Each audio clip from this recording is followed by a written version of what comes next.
Hello, hello. Microphone test, test, check, check, chickity, check, check, check, check, check, check. Microphone check. What's up?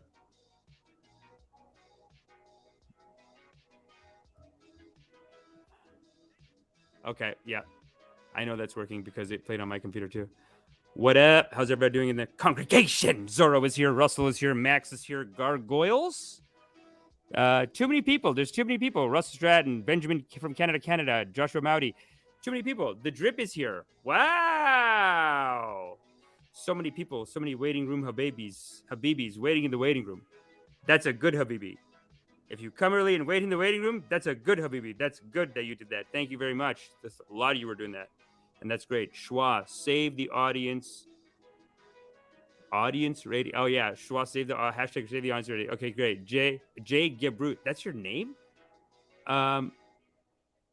Jay Gabrut, Jordan Payne. What up? Oh, my God. Donations already? CB says Applejack 59, $2. Love for me? Love for the whole community, brother. Love for the whole community. There's actually lots to talk about today. We got a lot to talk about. My name is Amish Patel. I'm in Toronto. I have a show actually that I need to tell you about real quick. Let me share it. I'm doing a show here at Kensington Market in Toronto with this guy named Kensington Ken.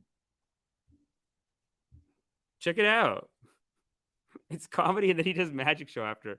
Oh my God. He named the group Toronto Young and Single, which I just feel like, is that like, do you want to stick to that forever? Because the young's not going to stay young. That's just nothing we could do about that. It's already kind of, I feel like the group might be 5-10 years in when I went on Friday. Friday was amazing though. By the way, someone from the Drip was at the event on Friday, recognized. And that's very good karmas on your part. Coming in early, doing that, that's great. God is great. Yeah, Toronto Young and Single. I just feel like, how long is it going to last? Hey, he's probably going to do the show soon. To promote his shows. He's got like 5 shows a week, so that's great. But you'll see me around town in Toronto. Follow me on Instagram at Fade to Brown. I post about all the shows there. And yeah, come see me in person. So far, all dudes, but that's fine.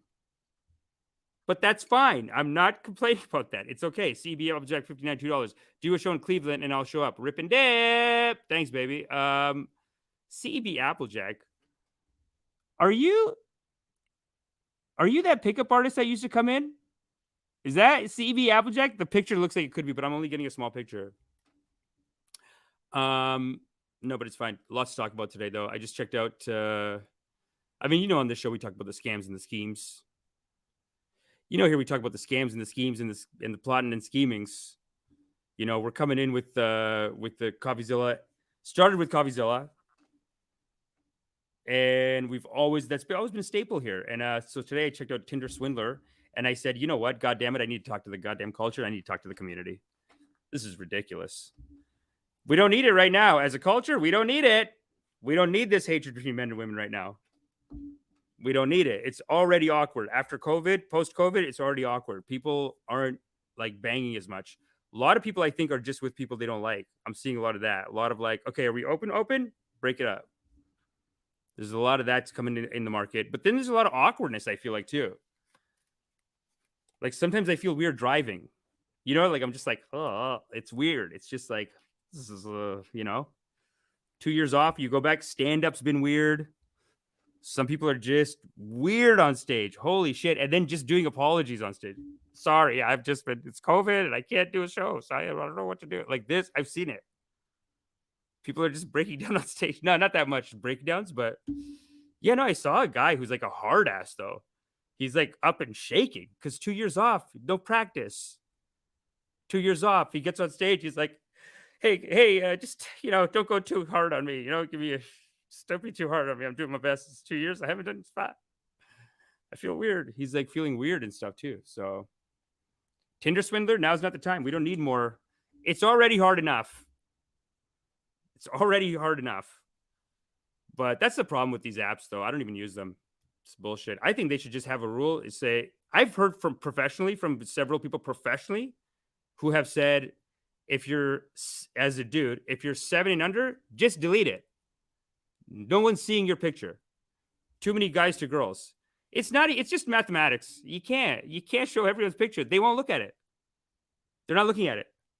They're going through 10 pictures. They want to show 10 hitters, and then they're turning the shit off, man. They're not fucking sitting there all day like us. Okay, it's a huge disparity. They do it. They're on it for 10 minutes. A bunch of guys are like, oh, please, fuck me. Here's my dick. Like, they go crazy and they turn it off. So the market demand isn't there on the other side. Sorry. So pretty quickly, apparently, the algorithm just figures out, and if you're under 7, nobody's looking at your pictures. You're swiping all day. Yeah, okay, cool. Yeah, it's on your end. You're just playing a little game by yourself. That's it. You're just looking at pictures by yourself. That's fine. If that's what you want to do, just know that that's what you're doing. Under 7, that's what you're doing. And I've heard this professionally. So anyway, like, listen, the culture doesn't need this kind of animosity between the genders right now. I just think we need to be, all there is we got to go out and just holler. You know what I'm saying? Do activities, do fun stuff, have conversations with people, be social, right? You got to get out there because the Tinder is not going to do it. This is what you get on Tinder. You get these kind of con artists, these kind of, psychos. I mean, great documentary, good documentary, well put together. But the sad thing about these psychopath documentaries is that the more of a psycho the guy is, the more banger the documentary is. So it's like all the goodness comes from like, holy shit, this guy's like, you can't write it. Who would write the movie? The guy's a maniac. Like, it's too much. Just the twists and turns he provides for the whole community, for everyone. And then seeing even when he was getting sad and pathetic, and he's like, his ex-wife like wasn't messaging him back, or his wife wasn't messaging him back. Like, he was asking, like through the whole movie, he's scamming everyone else. He's running the show. He's telling everyone what to do. And then when his wife stops messaging him back, and he's like, "You better fucking, I hate you." Like, he's just losing it. So I like that the movie has a full range of emotion, and you see him suffer. But really, in the end, there's no suffering for him. He is back out, dating a banger ass model. And he's just on. I saw a clip of him on CNBC. He's just on CNBC saying, "They're all liars. Fuck those bitches. I don't give a shit. They're lying. I'm going to sue them." That's basically what it is. After he conned all 4 of these women, these poor women, beautiful women, he cons them, the Tinder Swindler, sentenced to 15 months, does 5. He's already on CNBC saying, "This bitch is fucking lied." He didn't even go to jail for conning them, though. That's even the thing. That's the silly thing. I think he went to jail for like some other fraud. So no justice has been done for them. And it won't. Listen, you just can't catch people like that. Like, that's just one of those ones that, the legal system, you almost want a psycho like that in the dating game. You're not destroying the planet. Because if he's in a corporation, forget it. We're done. If he's in the government, we're going to attack someone. It's stupid. Like, he's crazy. He's too crazy. Too vicious. And those women had to take it all in their hearts. And now they're brokenhearted, though. They showed the girl. Well, they had to show her hopeful at the end, where she's like, I'm still dating, still looking for love. Still, I'm looking for love. They have to do the one line at the end. Just a made up. Like, my roommate thinks they made it up just so that they could not get sued by Tinder. Because at the end, I think the last line she says is like, "Still on Tinder." Like, the whole movie, Tinder Swindler, the whole movie is a cautionary tale, really. Like, do not use this app. You don't know what you're going to get with this stupid app. Don't use it.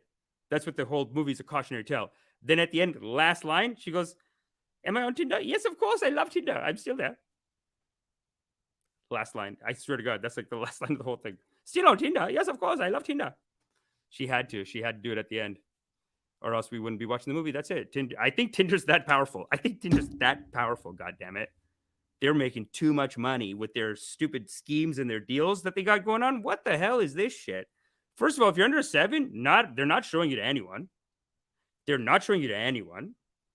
And I've heard that professionally. As a professional opinion, I've heard that from several people. You're not being seen. But not only that, what was I going to say? Not only are you not being seen by anyone, but also then they're trying to sell you on the deals. And I've done this on stage too, where I swear to God, they were showing me 11. They were like, because what they do on Tinder right now is they'll show you like, you have 11 matches, but we got to keep them secret because you didn't pay the money.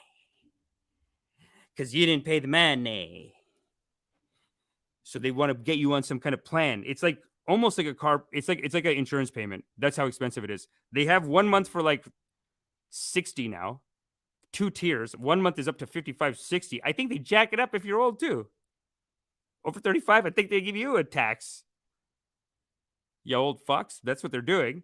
But they it's like 50, 60 bucks for 1 month. But then they're trying to get you on the yearly plan. 600 bucks to get the whole year, something like that. Crazy. Is it working? I don't think it's working then. Are we supposed to date someone and just be done? You know what it is?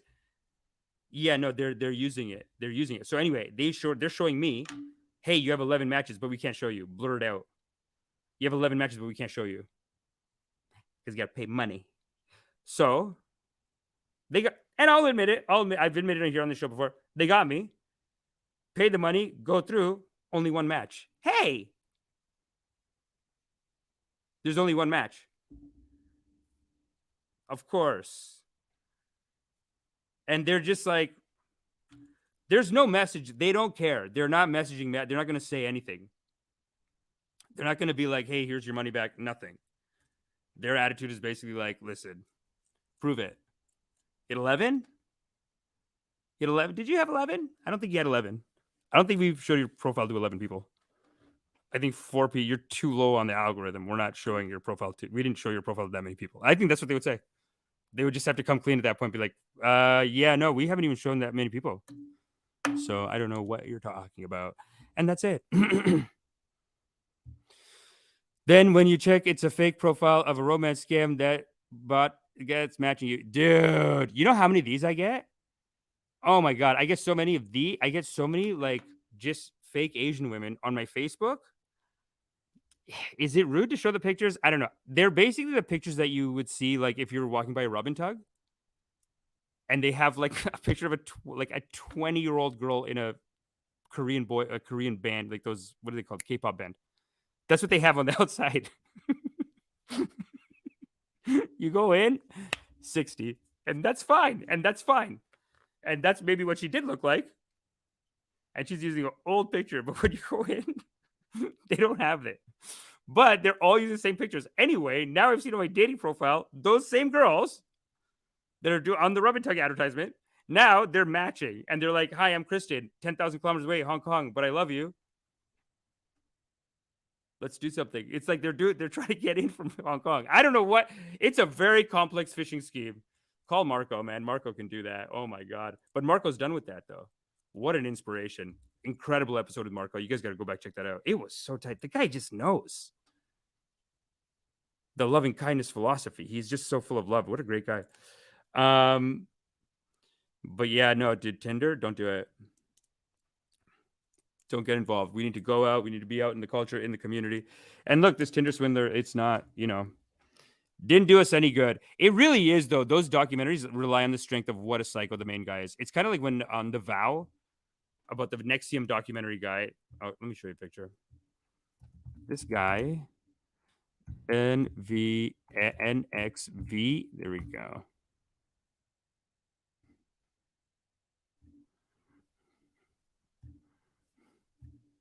This guy, we watched the documentary.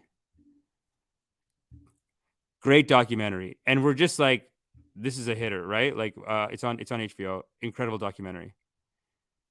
For like 3 episodes, right? 4th episode, because everyone that's in the cult, they all wanted to be they're all like actors and they want to be filmmakers and shit, right? So 3 episodes in, it's just tight because it's all about Raniere, the psychopath, right? But then somewhere on 3rd episode, they changed the show into like some kind of like, oh, it's the cult members uprising. And then it was so, I just thought it just got so corny. I don't know. That's rude, right? I should be rooting for them too. And no, that's rude for me to say that. But it just wasn't safe. Like the psycho really gets you. You know what I'm saying? He's a crazy person. And then the other ones are like, come on, team. He's driving down 5th Avenue. Let's go. And they're all just trying to like catch him. But then they're trying to make themselves like they're the heroes of the movie now. And they're like, whatever. And I was just like, not because you're good people, because you're good of heart, kind of boring. Like there's not really, I'm not getting the spice that I'm getting with that maniac. You know, and that's a big issue. You know, that's a big problem with us as a culture. Maybe it's like, it's wrong that we just think they're so sexy, right? Like these psychopaths, the whole culture, honestly. Honestly, like you look at HBO. HBO is supposed to be the show that the channel that the smart people watch, right? HBO. Think of the high-end American shit. HBO, you got Game of Thrones, right? But then Sopranos, that's just a Game of Thrones with mafia people, right? Like, what is Game of Thrones? It's just like whoever murders everyone else is the winner. It's like a sociopath Olympics. Okay, that's Game of Thrones. Okay, so then you think they have a range of shows, right? You think of these art house, like the greatest shows of our time, the Hollywood art, the blockbuster. People say that in the 70s the filmmakers were all in Hollywood, but now they're making these art house, these TV series. Every single TV series, what is it? Sopranos, Game of Thrones, Mafia. There's like 6 of those. Breaking Bad, Game of Thrones, Meth Mafia. Starts with cancer, then goes to the Game of Thrones. But it's like Tyrion. It's like Tyrion. He's a little person, and he is kind of like the King of Thrones at the end.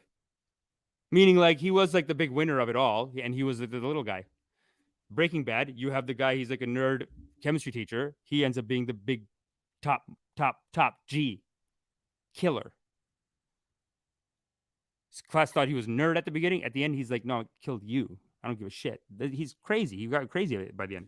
Same show though. It's all Game of Thrones. Every show, Game of Thrones. Our culture is celebrating these psychos. It's just, you know what? We'll figure it out. It's a generation, right? It's a generation.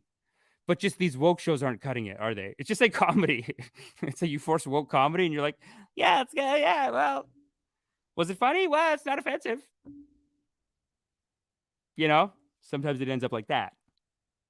And maybe it'll take time and maybe it'll get good and maybe it won't. And then they come back and they say, screw you. I can't believe when Marco was on the show, by the way. This is in my notes. I can't believe when Marco was on the show, he was saying that apparently Dalia, this is very controversial. Apparently he's saying Dalia didn't even do anything. Like he didn't even hook up with a 17-year-old or like whatever. He just was basically an asshole though. Like they accused him of that. And then all this stuff came out about him being an asshole. And then the 17-year-old thing turned out to be not true. But then by then it was already canceled. So everyone said, okay, no, just leave him canceled. That's what he said. I don't know. That's what he said. It's terrifying. How do I talk about this? Like, I'm going to go back out and do open mics. If I see something funny on his show, I can't mention it. If I tell someone that something funny on his podcast, and then imagine someone laughs, they go, oh, that's funny. Wait a minute. Where did you hear that joke? When did you hear it? Check the dates. Pre-cancel, post-cancel. Check the dates. That's what it is now, I guess. Because you can't say, nobody wants to hear it if you tell them, like. But anyway, enough of that. We are here to deliver the loving kindness. Actually, I did want to show you this. Oh, and we are doing call-ins, by the way. Dating and relationship call-ins. You can call in right here. Actually, I was thinking about doing these call-ins, and I was so terrified about getting trolls because at my meditation, I've had 2 trolls now. Yeah, we're doing call-ins tonight. But at my meditation, we've had 2 or 3 trolls now. And I'm doing my loving kindness meditation. I'm teaching it on Zoom. And then these people just like, they'll turn on their mic. Now I figured out how to stop it. But they'll turn on their mic. They're like, and I have to like, and then you're like, you have to find them, silence, kick them out, whatever. But the worst is I was in someone else's meditation. So I was at my BabaJi's meditation. His meditation is even so sweet. It's like 50 people. He doesn't do loving kindness, but he's like breath work, whatever, right? It's like 70% people who are, oh, we have someone in the waiting room already. Leia is in the waiting room. I'll tell you this quick one, and then we'll bring Leia on to the late night love cast right here on The Drip. Thanks, everyone, for listening. Your donations are appreciated. You are loved. CEV Applejack says, BabaJi, I want to call in, but I'm working. Call in during regular hours. Okay, sick. Don't worry. We're going to do a lot of stuff. Listen, we have to do a separate episode just about scam rehab. So that's going to be a thing, too. But anyway, I just want to tell you this quick thing about the troll that came in on my BabaJi's meditation. It's a meditation, okay? It's like a scene. It's like a lot of old people too. So it's like, they're all like 90. 70% of them are like, I'm meditating, I'm tough, whatever. but 30% of them are like kind of sad and they're kind of having a hard time maybe. And that's why they're coming from meditation. So anyway, this guy puts his hand up in the meditation and he's just like, yeah, hi, I just wanted to ask, I just want to tell you that I have a little bit of anxiety and I just worry about my fucking grandma, just shut up. Like he just starts screaming. It's like a performance he did just to troll this guy. He did a whole performance like, fuck you, grandma, you're a piece of shit. Like he's just screaming. And then, yeah, same thing. You have to like figure out how to turn the guy off. So anyway, here we go. This could happen right now. Let's I'm going to add Leia to the stream. Leia, welcome to the Drip, Rip and Dip. Thanks Hello. Late Night Drip, first episode. Wow, we have a lady on the show. Leia, what's up? Of course, your name's Leia. I don't know why. Leah. Oh, Leah, what's up? Like Princess? Oh, not like Princess Leia. Princess like Leah. Yeah, I just wanted to say hi. And hey, what's up? I don't really know what I can share with you about relationships, but... You have a camera? No camera? Oh, no. Let the community see you, Habibi. Leah, let the whole community see you. No, that's okay. Don't worry. I don't... By the way, no pressure if anyone wants to come in and... no camera. It's not a big deal. But Leah, tell me this. Actually, it is weird on a radio show. You know what? My bad. Some people are too eager with the camera, and it's like, hey, have humility. I like that, Leah. That's great. Leah, so tell me this: how's your COVID been dating wise? Because this is the late night love cast. So I'm gonna ask you that, and then I'm gonna ask you if you watch Tinder Swindler. But first, tell me like how's your dating life been through COVID? I started a nursing program in 2020. Okay. And I'm about to graduate, so there was no time for dating anyway. So I was like, oh, that works out. Wow. No time for dating in nursing school? It's because there's no dudes there. It's an all girl school. Yeah, but it's just a lot of work all the time. Nursing. But I heard like, you guys. Yeah, go ahead. I was just gonna say I was glad that I found Coffeeville first, and then I found the Drip, and I just thought it was like so funny how you were like anti-vax, loving kindness, and I was like, this is like BS at first, and then like when I'm like in the hospital and there's all these people that are not vaxxed, and I'm like, no, you're in the so nurses aren't getting vaccinated. Oh yeah, there's nurses, and I'm saying like my patients. So much. Oh my god. So I'm like, it's okay, loving kindness. I'm like, all right, we can deal. It's how you survive with it because you just can't make them do it. Yeah. I guess pushing them to do it too, it does create a polarization too. So they're kind of like, no, I don't want to then. Why are you forcing me? No, I just think it's a lot of education. I think people are not educated, and the conspiracies and all that. Oh, 100%. But listen, I've said it 100 times. I have all three. But the people who don't want to get it, I'm just like, just get it. I was vaxxed and had COVID and got it for my kid because he got it from school because I had to send him to public school, unfortunately. And I was like literally out for like 2 weeks, and I'm still like fucked up from it, and it was like 3 months ago. And vaxxed. But you were vaccinated.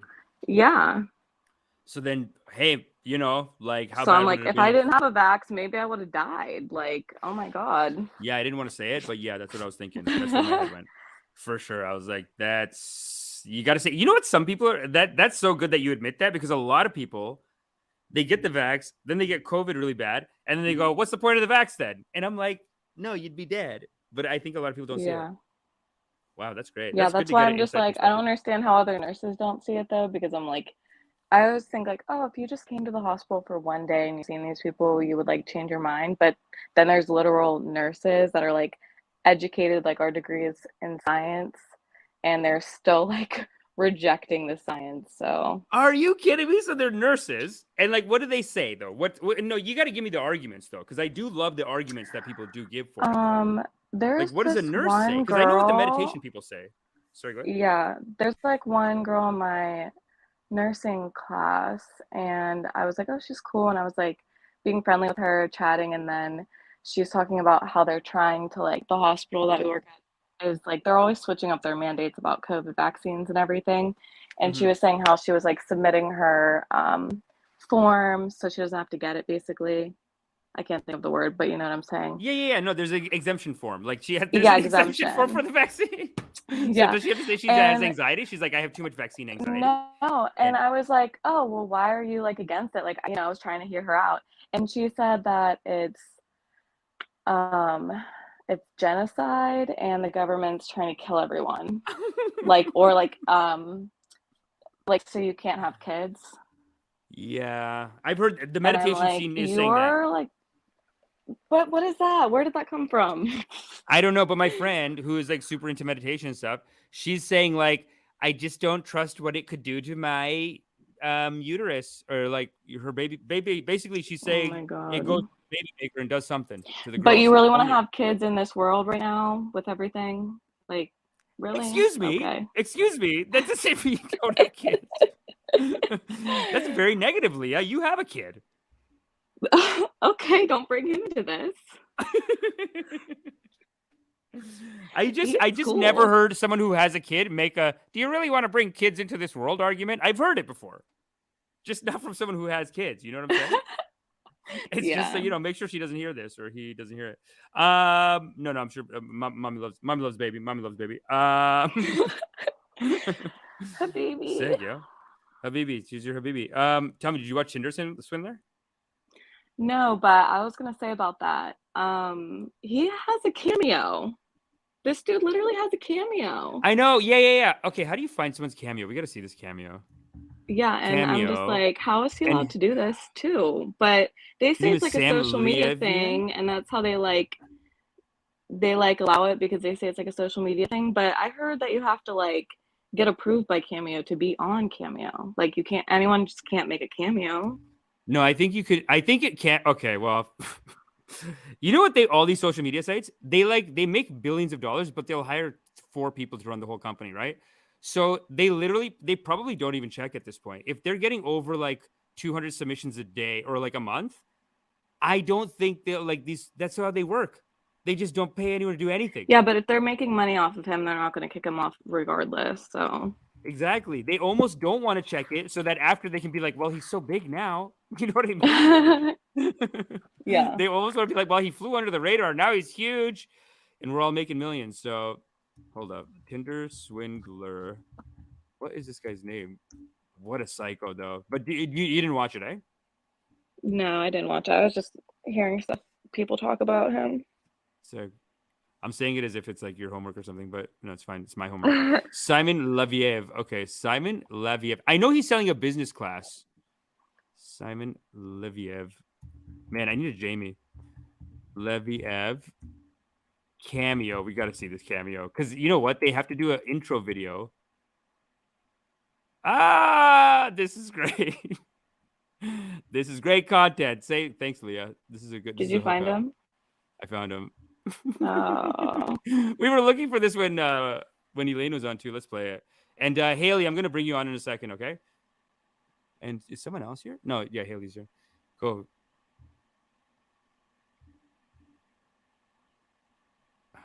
I'm Simon Leviev. If you want any blessing, anything, birthday, whatever. Oh, he does blessings. Oh my God. He does blessings. I don't he doesn't, think but that this is we sinner. want him blessing people. That sounds like a curse. They have no shame, these sinners. He says, if you want a blessing, I can bless your marriage, bless your children.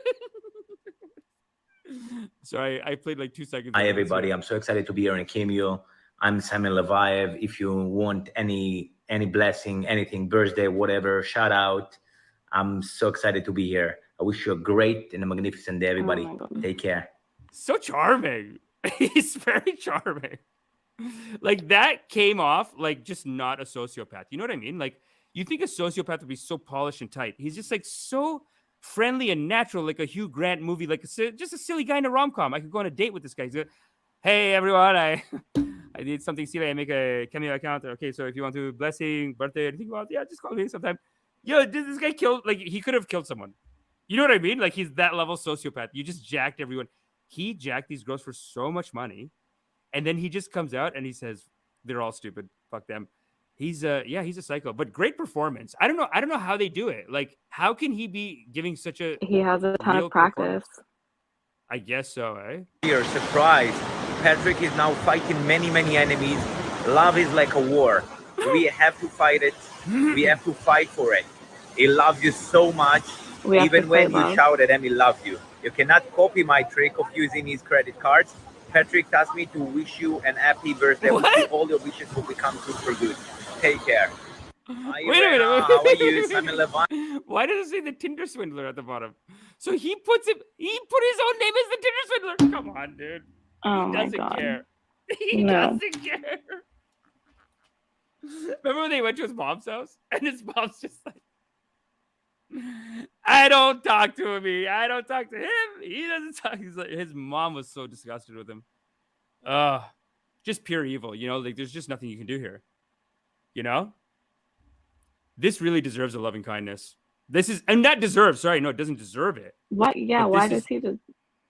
No, but this is like the Buddha's most powerful person to give a love. That's what I Mhm. mean. It takes a black belt to give him a loving kindness. He's a psycho. You really, because you really got to go back in someone's life and see them as a child and see like what hurt them to make them want to do this. And, you know, I won't do it. I don't know if I can do it. You know what I mean? In my meditation, I should do it in meditation. It is technically my karmas to do it. Well, do you But I think don't know if I like can do that it. maybe some people like don't have a soul? Like, do you believe that? Well, okay. Yesterday Like on the jinns or 22 predictions. something? Yes, I do believe it. Okay, so here's what I think it is. Yesterday on the 22 predictions, we were talking about this prediction of, and they were saying in the prediction that like old bloodlines and aliens are ruling the earth and manipulating and controlling the masses, and they want to control the water supply, and they want to get everyone vaccinated, and they want to put a chip in everyone. They're doing all these theories, right? Now, I was saying I don't literally believe the theories are true, but what I do believe is that metaphorically, very often they are pointing to something that we should be concerned about. Oh my god, and Leah, we're gonna have to leave soon because we have more guests coming in. But Oh, that's fine. when they say bloodlines and when they say aliens, I think what they mean is bloodlines is like idiot rich kids. Like they're making a real point about the power structure of the world today. They're saying basically this world is run by rich kids, bloodlines, and lizard people. But what they really mean is sociopaths. That's what I think it's a metaphor for. Like, because you That would look at make someone more like Donald sense. Trump, it doesn't. It's like you're not really getting, like you're not talking to a person. If you watch his documentary, like he's a sociopath. Like it's almost like there's nobody in there. Like it's like a robot operating. So this Simon Leviev, it's almost like in the situation where he's meeting the girl, he is in love with her. It's crazy, I know. And then the situation later where he's like ripping her off, he's just ripping her off. It's like the woman said, like the last time they talked, she was like, it was like he never loved me. It was like all love was gone. I don't even know who he is. It was over. Like it was just like a blank thing Yeah, that she it's got. just a mask the whole time that they're like in a relationship or whatever. Yeah, just a pretend person. So weird. So is there a link for the Discord, or how am I supposed to get on there? There's no. Oh, I don't know. I don't really do Discord anymore. This is the Discord. Oh, okay. Cool. Thanks for coming though, Leah. Alright, Make sure you yeah, come see you back. later. Have Great a good chatting. night. It's good to hear your nurse insights, and thank God for the front lines. Thank you. Thank you. How do I? Okay, here we go. And Haley, you're on. Don't be a troll, Haley. Let's go. CEB. Hello. Hey, what's up? Oh, great. They are turning the frogs gay though. Sorry, Haley. Let me turn this music down. I can barely hear you. And see if you can turn your mic up a bit. No, I'm using my computer. Okay, cool. Haley, what's up? How you doing? Where are you calling from? I'm currently in New York. Sick. We got New York people listening? Damn, that's cutting edge. Really? I don't think any podcasters in Toronto have a New York person listening to their podcast. I don't think so. I think I'm the only one. That's sick, yo. Oh That's wow. I've been trip. listening for like 2 years. Amazing. Thank I you. remember the start of this podcast, basically the Trump University thing. Oh, sick. So you've been here from day one. Thank you. You are loved. Yeah. It's really fun, watching you guys through the years. Well, 2 years. Yeah, crazy. It's been 2 years. Yeah. And we started ripping on COVID. Yeah, 2 years ago, I never even watched YouTube. And then, of course, like COVID happened. And now I'm basically obsessed. And I don't use like my streaming services. Wow. So, okay, so who else are you watching? Oh my God, you should be our like you should be like our publicist. No, I'm not really I'm not really like an outgoing person or Oh, anything. you're more of like a watcher, not like a you don't want to Yeah, talk. Okay, definitely. sick. Okay, but tell me who else do you listen to live stream wise? Definitely a lot of anti-MLM stuff. You know, a lot of the people you drop the names of, I definitely watch them too. Sick. That's And great. just random stuff, like really, really Have, bad stuff. okay, fair enough. I mean, hey, everyone guilty pleasures, but the MLM stuff, did you watch that because you were in an MLM? Are we Oh, doing no, scam no, no. rehab? No, never. No, I've never been Okay. scammed. Okay. I'm like super shrewd, although I almost got scammed recently, but it was kind of a dumb thing. But Tell us yeah. about it. How'd you get Yeah, so apparently there's this like thing where you know how like electricity is basically decentralized, or like anyone can sell electricity around the True. Oh, you almost signed up for one of those. Yeah, I know what you mean. Yeah, or yeah, basically the dude knocked on my door at like 6 p.m. on Friday. I just finished up with working from home, and so I thought he was from the electricity company from Con Edison, and he said he was from the Con Edison. Or no, Yeah. he didn't say the company because I think they can sue them. But he's like, I'm from your public utility, blah blah blah blah, Right. and basically almost got me to like sign something. He said there was a mistake with my electricity. Damn, he came to your door and did that? Yeah. Holy shit. They get into your building by like ringing all the buzzers, and someone lets them in. Yeah. They go door So to door too. But yeah, that's totally doable. Once those apartment buildings, nobody's yeah, watching. Unless it's a condo. That's why they have that's what the security guard in the condos is doing. yeah, They're not here for a yeah, fight or something. They're just here to be like, hey, you can't sell you can't go door to door vacuum sales on the condo. But yeah, if like it's an apartment building, yeah, you can just roll up on that. yeah, but like even some condos don't have doorman, so they Yeah, just like a some condos are just strictly like key entry. Like you have to have the key at both things. I guess apartments I'll have to do that too. Yeah, true. yeah. So yeah, basically he kept like, and he was using, actually thank God I watched like a lot of these videos, because he was using a lot of high pressure sales tactics, like I need to leave right now, blah blah blah blah blah. He started Wow. touching my phone, funny enough, and it's like during COVID, and he starts like tapping my phone and like scroll here, and I'm like, okay, this is weird. And then he was Weird. signed this contract, and I'm like, I'm not gonna sign anything unless I read it. And then, I'm like, "Where are you from again?" And then he says the company, and I'm like, "That's not my utility company." Anyway, I told him to, leave, and I Googled the company, and it's like this horrible company that has like a 1-star review. And basically, I found out he I found out he actually tried to forge my signature Oh and my steal god. utility. That like Yeah. what are these guys thinking? That's the thing with these psychos. You say whatever you want. They're working very hard though. They're working a lot. Like that's round the clock work to Yeah, go and they into a stand building. outside. No, they have to wait outside until someone lets them in, and Yeah. if no one, buzzes them in, they wait until a resident is entering, and then Yeah. like, act like they live there. So, yeah, it is a lot of work, but I'm like, "How can this be your work to, like, legit lie and then sign people's names because you get, like, a big, you know, pay if you get people to sign up."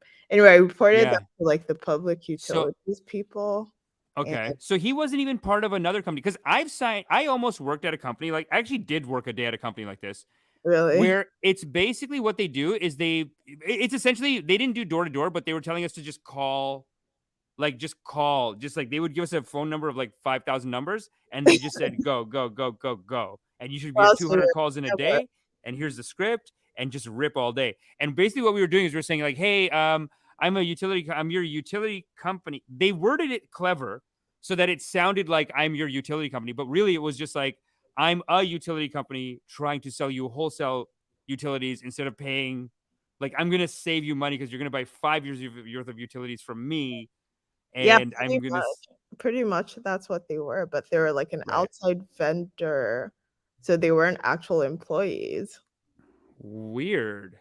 Yeah, Yeah, they're not employed. Yeah, no, they're just like salespeople, and they just try to make the sale. yeah. I guess. Yeah, that's interesting. But that's Wow. my only scam story, honestly. Like, I'm very, like, astute when it comes to things like that, just because of all the YouTube videos I watch. I'm so cheap. I can't do it. I Yeah, can't do yeah. it. I can't just give someone money for a scam. Actually, my friend, I did. Okay, so I did talk about this on the show. I should actually follow up on this. I did go to this landmark forum meeting that my friend was like, "You got to come. It's going to be great." My friend asked me to come, and honestly, it was not that bad. That's the only problem. That's why I couldn't do like some kind of expose or come back. Like I was really hoping they'd act like more psychos. They were pretty soft. Honestly, I think their script was to hard close me, but I think they were not like they just weren't that aggressive. They were Yeah. just nice people, maybe. I'm like dissing them for being nice people, but like no, they were nice people, and they were like, but they sold it. They're like, it'll change your life, change my life. Yeah, I've see, been doing it every we year, don't get a lot of $700. those. What's Like, that? I don't know what is Landmark. Is that like an Oh, MLM? Landmark Forum is a life success coaching Oh, like teaching. Yeah. It's like life success coaching or something like that. really? So you go, the first one is, and the thing is that I think it's structured like a pyramid scheme above. I have to look into it more, but the first weekend I think is 700, I want to say. Oh, wow. And for that you get the first curriculum of the teachings or whatever. And then they just have classes going on all the time. It's honestly, I gotta say though, I went to the first one. I really was expecting more psychos because from what I've heard, Keith Raniere from The Vow, Yeah. the Nexium cult that just got like that just went he just went to jail recently, and all these Yeah, documentaries came out about him. He apparently did those trainings and then based his training on that that stuff. From what I've heard, like yeah. they're all using the same curriculum. Yeah, But they're unoriginal. yeah, but even all the way into sales organizations, because I've been in sales organizations where they're kind of teaching you that stuff too. Like they're kind of just trying to brainwash you to be more salesy. Interesting. Yeah. Yeah, But yeah, in but New York, we don't like get any like really MLM or anything like a small town just because like no everyone's like minding their own business. Like no one can come up to you and be like, hey, like join my business. yeah, New York is too tough, I guess. So Yeah. you're in Manhattan? Yeah. I guess, okay, so this is what the image of Manhattan is that I think is what you're saying. It's almost like you got to be a high level con artist to take Manhattan or to take New York. Like Yeah. that's the Donald Trump. Like that's where if you watch the Donald Trump documentary, the first episode, it's him jacking like $1 billion out of New York so that he could just build his own building. And he did it through like these weird tax code loopholes, and he got a lawyer to sue them. It's all kinds of weird shenanigans that he did. But that's the kind of guy that can pull off a scam in New York. You got to be aggressive. Yeah. Like he Like, got those politicians fired. Like he got yeah. them like unelected and elected his guys in. And that's how far he went to get his money. You know what I'm saying? So I don't know. Yeah, maybe New York's too tough. Yeah, like we're always on guard, like outside. So basically I wasn't expecting for someone to come to my door and scam me. Right. I just moved out, like I was living by myself for the first time. So yeah. Damn. And he just got in the building, eh? Was he a good looking guy? No. Oh, you don't even get to have that, eh? Okay, well, fine. Yeah, that's fine. Yeah. I've always had that for me. Like where they'll send hot people after me. It's terrifying. It's hard to say no to it. You know what I mean? Yeah, I never get like, bothered by stuff like that. Yeah. Sick, yeah. Tell us, do you have a dating related issue? Dating related issue. Yeah, actually. It's been interesting. So basically, I'm bisexual and I've been trying to date girls. Okay, sick. And it's tough, like here. Basically In New York? I feel like New York's the place to do it. If you're well, gonna date girl with girl, New York, you you can would do it. think so, but the girl dating market or pool is so small. Okay. Of course, it's worse like somewhere else, but in New York, it's still so small, and basically, everyone's ex or like you go to the club, you meet the girls, and then you go on the dating app, and then you like see the same girls you met, and it's just Yeah. Yo, honestly, like, I remember I was dating this girl, and we went to a couple of like lesbian jams. Like her roommates were lesbian, so we went to a couple of jams, right? Lesbian jams, amazing parties. And also I used to do a comedy show at a place where upstairs they had a lesbian jam called Cream, amazing party. I've never seen so many fights. Like, Oh, it was, really? people throw down. I'm Is seeing it like girls, a hood club or yeah, something? girls punching the shit. Really? She's my girl. She's my girl. Bah, bah. Like, just punching a girl punching another girl in the face. And I Wow. remember Todd, the booker, he's like, Amish, move away, because if you get hit, you get hit. There's nothing you can do in this circle. Like, they won't allow, like, this is a lesbian party. They won't allow a man to make any kind of, just leave, Amish. That's what he said. Yeah, he's like, you can't. If you get, like, they're swinging at each other. So if you get a hit in the face, you take it and you walk, or just walk now, and that's it. That's what he told me. That's his advice. But it's true though. It's like, Yeah. they were rough. Like, There were some tough fights out there, and also they were like really mean to me. Like, they would just like separate me from my girlfriend. So I went to one bar, and I just didn't get it. I was like young, socially awkward. I didn't get it. Right. I go in, and there's like a dance room, and there's like always a security guard at the dance room entrance, and then there was like the outside area. And I remember for one time for like 2 hours, or like maybe it was like an hour and a half. Like, my girlfriend went in, I came out to just watch whatever, and then the security guard was like, "Nah, you're not going in." Yeah. And I'm like, Definitely, it's like bad etiquette to bring a guy to a lesbian bar, or a straight guy at least. right. Like my straight guy friend is like, why don't you like bring me and then you'll be the bait or something? And I'm like, they're gonna Wow. revoke my gay card. Like, you can't do Damn. that. Okay. So are you when you say you're new? So you've newly joined the lesbian community. Not well, I'm bi, but like I've usually newly tried to date girls. So Right. it's Are tough. I'm you? finding it hard. Yeah. Are you fine? Is there anything like that? Okay? Is it like aggressive? Pardon the questions, by the way. Tell me if I'm being inappropriate. No problem. Is it like guy girl dynamic, and the guy seem aggressive? Like Do you know what with I'm saying? Like more girls masculine, and like they end up becoming like, I no, know a lot of gay not guys who are like this really. too. No, I No? mean Okay. there's like they're definitely like obviously they're different. Like there's a spectrum of gay people, I guess, and like Yeah. I guess I would fall more like femme, but you just like whoever you like. There are definitely like more male presenting girls Right. who Yeah, I feel like, yeah, I've seen that. but I've you seen, don't have to like couple up with yeah, girls it's not like always opposite. Like, no, sometimes no. two more male presenting will be getting it on. You see what? I actually haven't seen.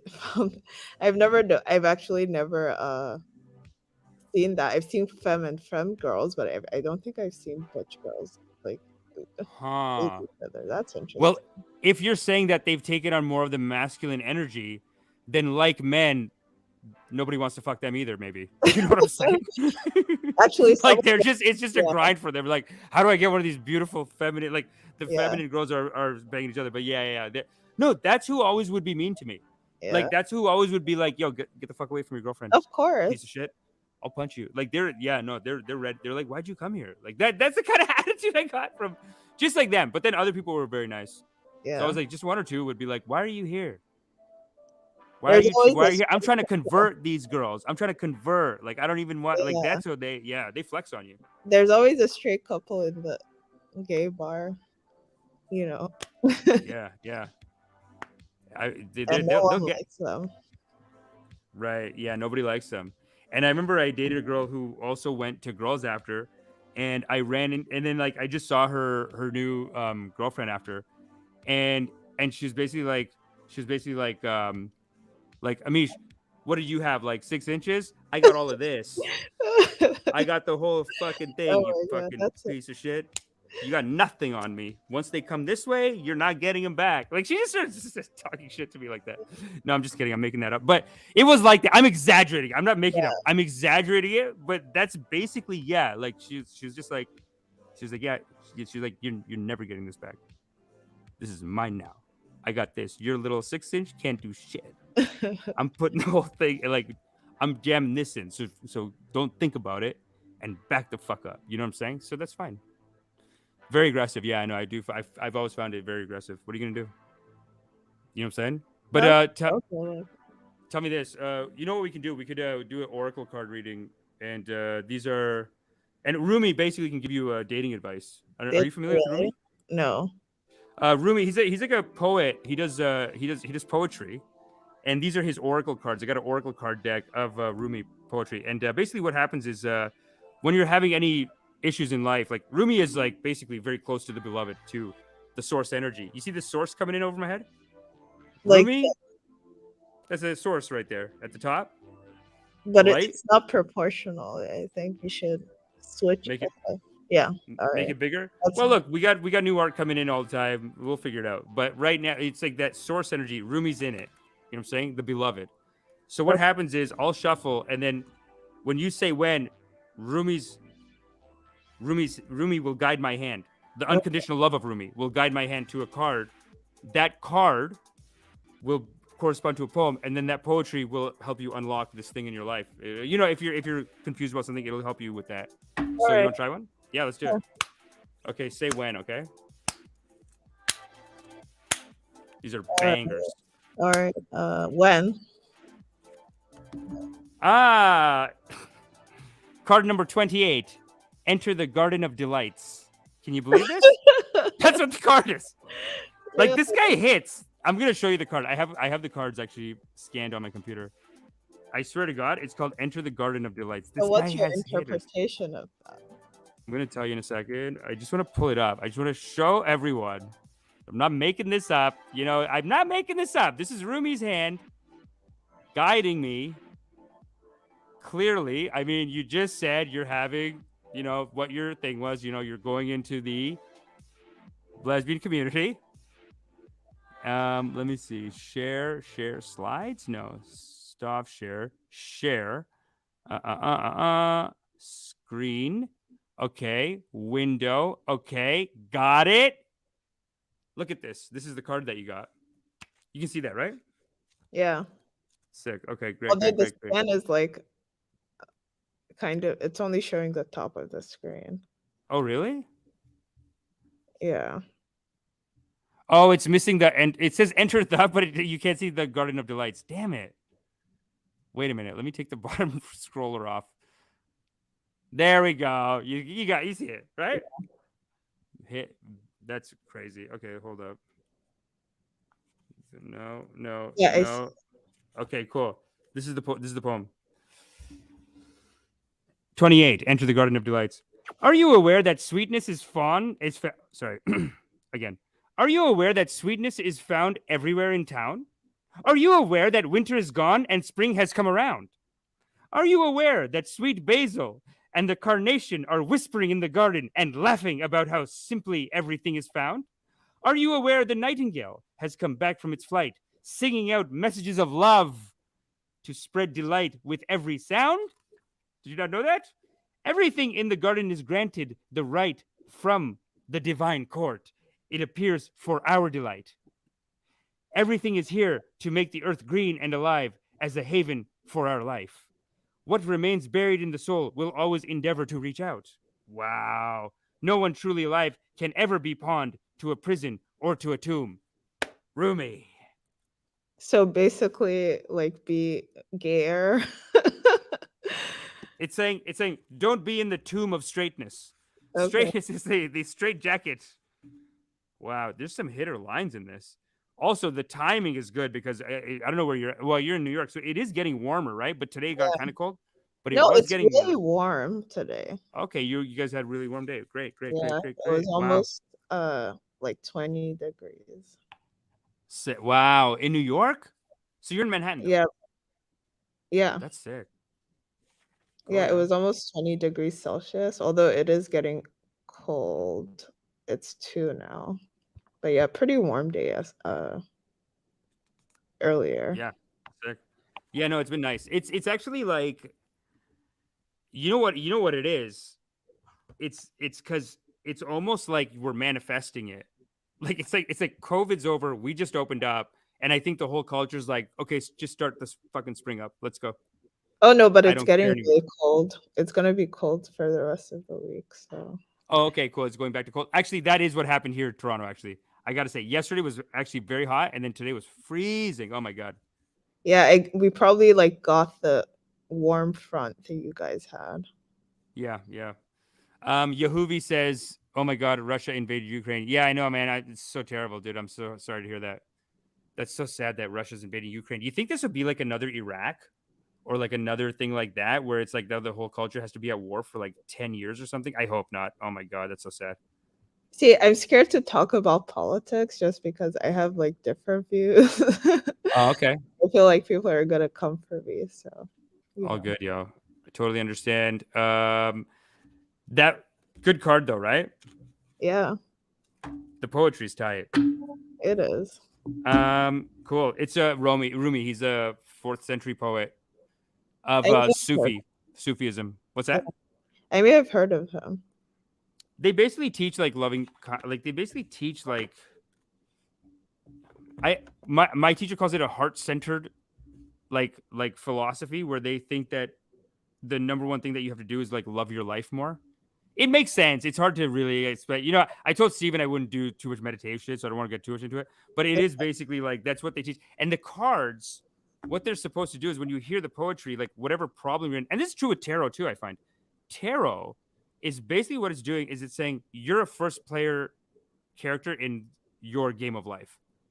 And you sit down with the tarot reader and they'll flip some cards, and then each card is like some wild shit. Like you're in a movie and it's like, okay, so you'll flip a card. It's like, okay, there's 3 cups upside down. So something will be released. But then there's like a king. The king laughs at the top. So, but the king is laughing. So 3 cups are released. So you are releasing something so that you can rise up and be closer to God. It's basically like, or rise up and be the hero and be the, you know, the first player character of your life. That's what it is. It's always like a motivational. Yeah, I'm a very agnostic person. So Right. Yeah. No, I get it. No, but that's what I mean. It's like even if you don't believe in it as like even with The Secret, right? It's like, are you being happy? Like if I want to have a good if I want to have a better time with someone, right? Am I going to like will it and be like, I'm willing it. We're going to have a great time. Now, is that vibration going up to the sky and then coming down to the other person, and now you're having a good time because you willed it through the sky? Or willing it is just like be cool and friendly and in a good mood and positive, and then you'll just have that effect right there. You know what I mean? I Like mean, I don't think definitely the latter. yeah, the latter. Yeah, no. But that's what I mean about the tarot. It's like I don't think there's any magical anything coming in. I just think like people are really good writers, and people have studied human nature in a weird way, where they're like, I've studied human nature and the complexity of life, and I've made a card system that like no matter what you do, you just get a little motivational speech out of it. But when you know that trick, you kind of psych yourself out. You're like, this isn't real. Yeah. When you When you know the machinations. So yeah, that's the thing though. It's like it's almost like and then you know what? You get as much benefit as you just let yourself believe almost. Because it could just be like an inspirational thing, or it could just be like, well, is this really, you know what I mean? And then it's like you know what it is? You get the placebo. but that's the thing. If you know it's a placebo, then it's not gonna work. That's it. So just pretend, right? Yeah, so people are not good at tricking themselves. So You just have a hard time with that. yeah. But you don't think there's a magic to this life? You don't think that the No. fact that we're alive is some kind of a miracle? I mean, how can we be alive? You know what I'm saying? Aren't we animated by some kind of a magical power? No, just like Wow. electricity and Okay, but it's electricity, right? yeah. But at the heart of that electricity, because even this Baba Sam Harris, but I call him Baba Sam Harish because now he's a meditation guru. Ha ha! The greatest atheist of the West, the most powerful atheist of the West. Now he's a meditation coach. You know what he teaches? One thing he teaches. Well, it's pretty secular, actually. The first one, it's secular, but I'll tell you maybe after why it's not secular necessarily. But the second one the second class he teaches is loving kindness. And loving kindness, you know what you do? You sit there and wish people love. So the scientists even say that if you can sit there and just genuinely wish yourself and other people love, there's scientific benefit. But yeah, if you go in there and you're like, this isn't real, then yeah, I guess you won't get it. Maybe you won't get it. I don't know. Yeah, I mean, I believe in like obviously like it's more of a psychological thing than a magical like, oh well, you're putting good energy, so like vibrations, blah blah blah. You know? Right. This is a perfect time to bring up this guy. I love this BabaJi. I love him. Cool. Yo, but thanks for thanks for coming, Haley. Do you want to stick around or what's up? You want to watch this video? All good if you gotta go. It's kind of my bet. It's like 12 and I have work tomorrow, so I'll probably Haley, go to bed. Go to bed. You know what? This is great. You stayed up with us. You came in for the congregation, for the community. You were loved. Thank you so much. And we'll be back in a couple of days, Yeah. probably. First Thank time calling in. Nice Sick, yo. talking to From you. New York. That's amazing. Thank you. You're listening to The Drip, only podcast in Toronto with the New York calling this on this way. They'd go crazy right now. The whole community would go crazy when tomorrow when I'm at the local stand-up comedy show, I'll say I had a caller from New York call in, and they're gonna say, nah, you don't. But I'll send them the link, and that's it. BC, $5. Amish, when the merch coming? You're right. I need merch. Because if you're delivering a service like this, you got to give the people something that they can wear when they leave. Listen, we're going to figure it out. I got to figure out I got to figure out everything again. I don't know what to do. Like Steven just left on Monday. And so now I'm got to like rebalance this and my meditation show. So I'm almost got to like do more here because I feel like I should just be ripping all the time. We have 2 TV show deals in the pipe. I had a meeting about that today. You know, this is, I think this is it. I'm going to Podfest in Florida in May. I'm going to be at Podfest, biggest festival in the world. Let's pull it up. You know what? Let's start giving bloody Podfest a goddamn shout out. And then when I go there, I say, hey, pay for my hotel, man. Pay for the hotel. I think they are actually. So that's nice. But anyway, listen, James Hahn, James Hahn, blessing, brother Amish, James Hahn, you looking like a BabaJi, habibi. That, you know what I'm going to do right now? It's like, take it off, dude. Take it off. Bald brothers. And that's fine. And that's fine. Let me just show you this Podfest, though. This guy, we've had a couple of meetings with this guy. I got to do some meditation. He's got some very exciting opportunities for meditation, actually, meditation podcast. But anyway, this is the Podfest Multimedia Fest. I'm going in May 26th and May 29th, Florida. I can legally go because it's just a festival. It's not anything. So don't go calling the US, this and that. Amisha's coming here to do shows. I'm not doing shows. I'm not getting paid. Going to a festival. And that's fine because we are a global community. And all the countries have set rules that if you are coming to the festival, if you're coming to celebrate your country with our country and celebrate this humanity and we're alive and you're celebrating together at a festival, then you can just, of course, we're civilized people. We have to. You know, it's actually really sad. I was actually watching a great video where India, it was, I think it was a Chinese, it was like an Indian diplomat on the Indian side, just complaining about how like the Chinese side just keeps beating the shit. Like they just keep attacking the Indian border. They're just being mean. They're just taking over land every couple of years. They just run into Indian land, beat the shit out of 20 guys, and then they don't go back. And that's it. And that's their land now. They don't even call it a border now. They call it line of control because they're like, this is how much we have control of. They got control up until here. That's what they have. They don't have a border. This is where the controls, this is as much as we could control our side. That's what they have. They've given up. And I mean, honestly, imagine you don't even have a border. If you look on a map, it's just like a kind of a gray area, line of control. Oh no, it is a line, I guess, but it's like a line of control. Like it's not legally recognized as a border. It's just like those guys are there. So they're like, this is China. And these guys are up to here. So they're saying this is India. And that's all we got.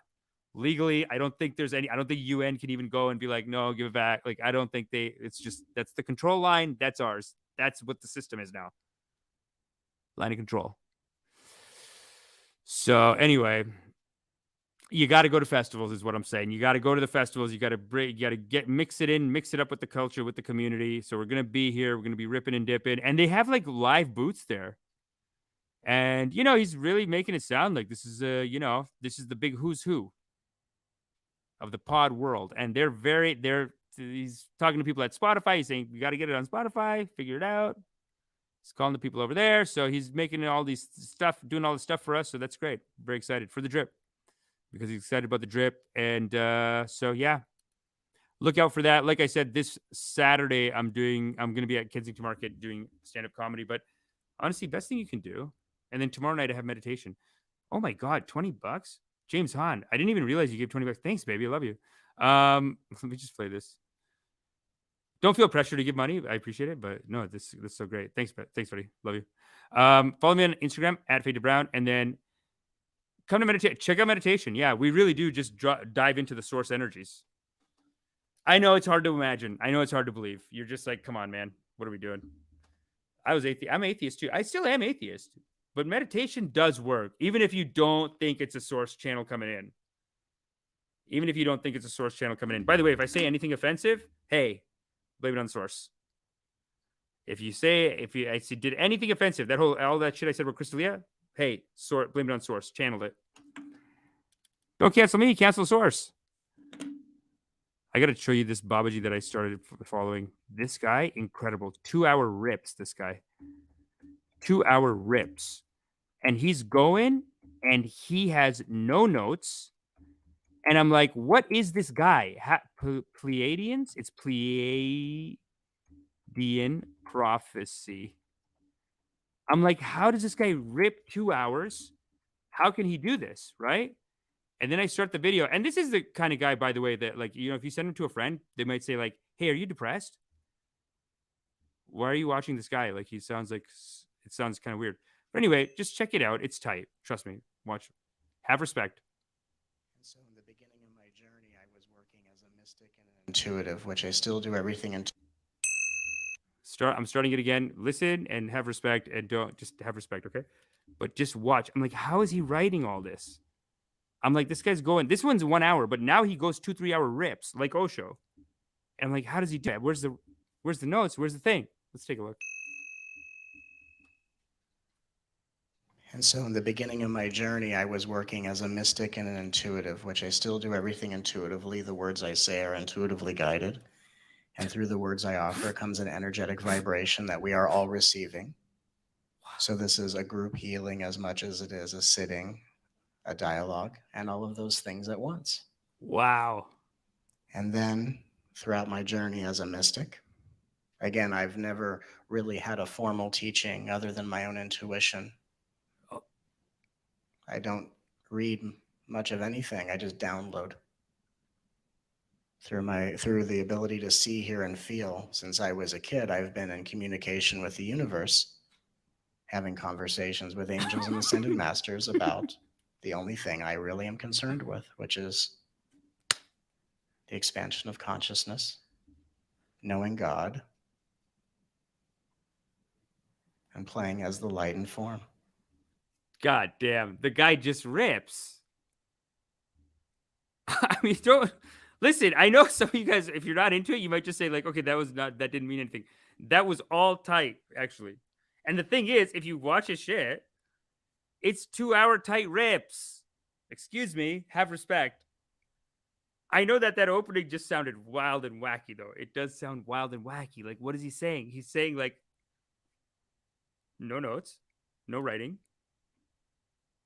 Everything comes intuitively guided. In my intuition channels it in, intuitively guided from the Pleiadians, Ascended Masters. This guy's doing 2 hour rips. And if you go into it, it's tight, though. Tight meaning, like, it's a beautiful service. It's a tight service. Like, the guy is not, it's not hoo-ha. It's not nonsense. It's like he's got good rips in there. I guess you just got to hear it. But you know me. I love Joel Osteen too, right? So it's not like I'm not giving respect to the Christian community on that. Christian community got tight services. Joel Osteen, love it. I'll watch it. This, though, the philosophy of this, I guess it is Christ consciousness. Yeah. Listen, you got to drip. Listen, if you want the drip, rip, and dip, if you want to drip, you got to have the source coming in hard. And that really is what we're supposed to do as artists, is like remind you to like love each other and love your life. I guess that's it, right? Because really, what is music? 90% love propaganda.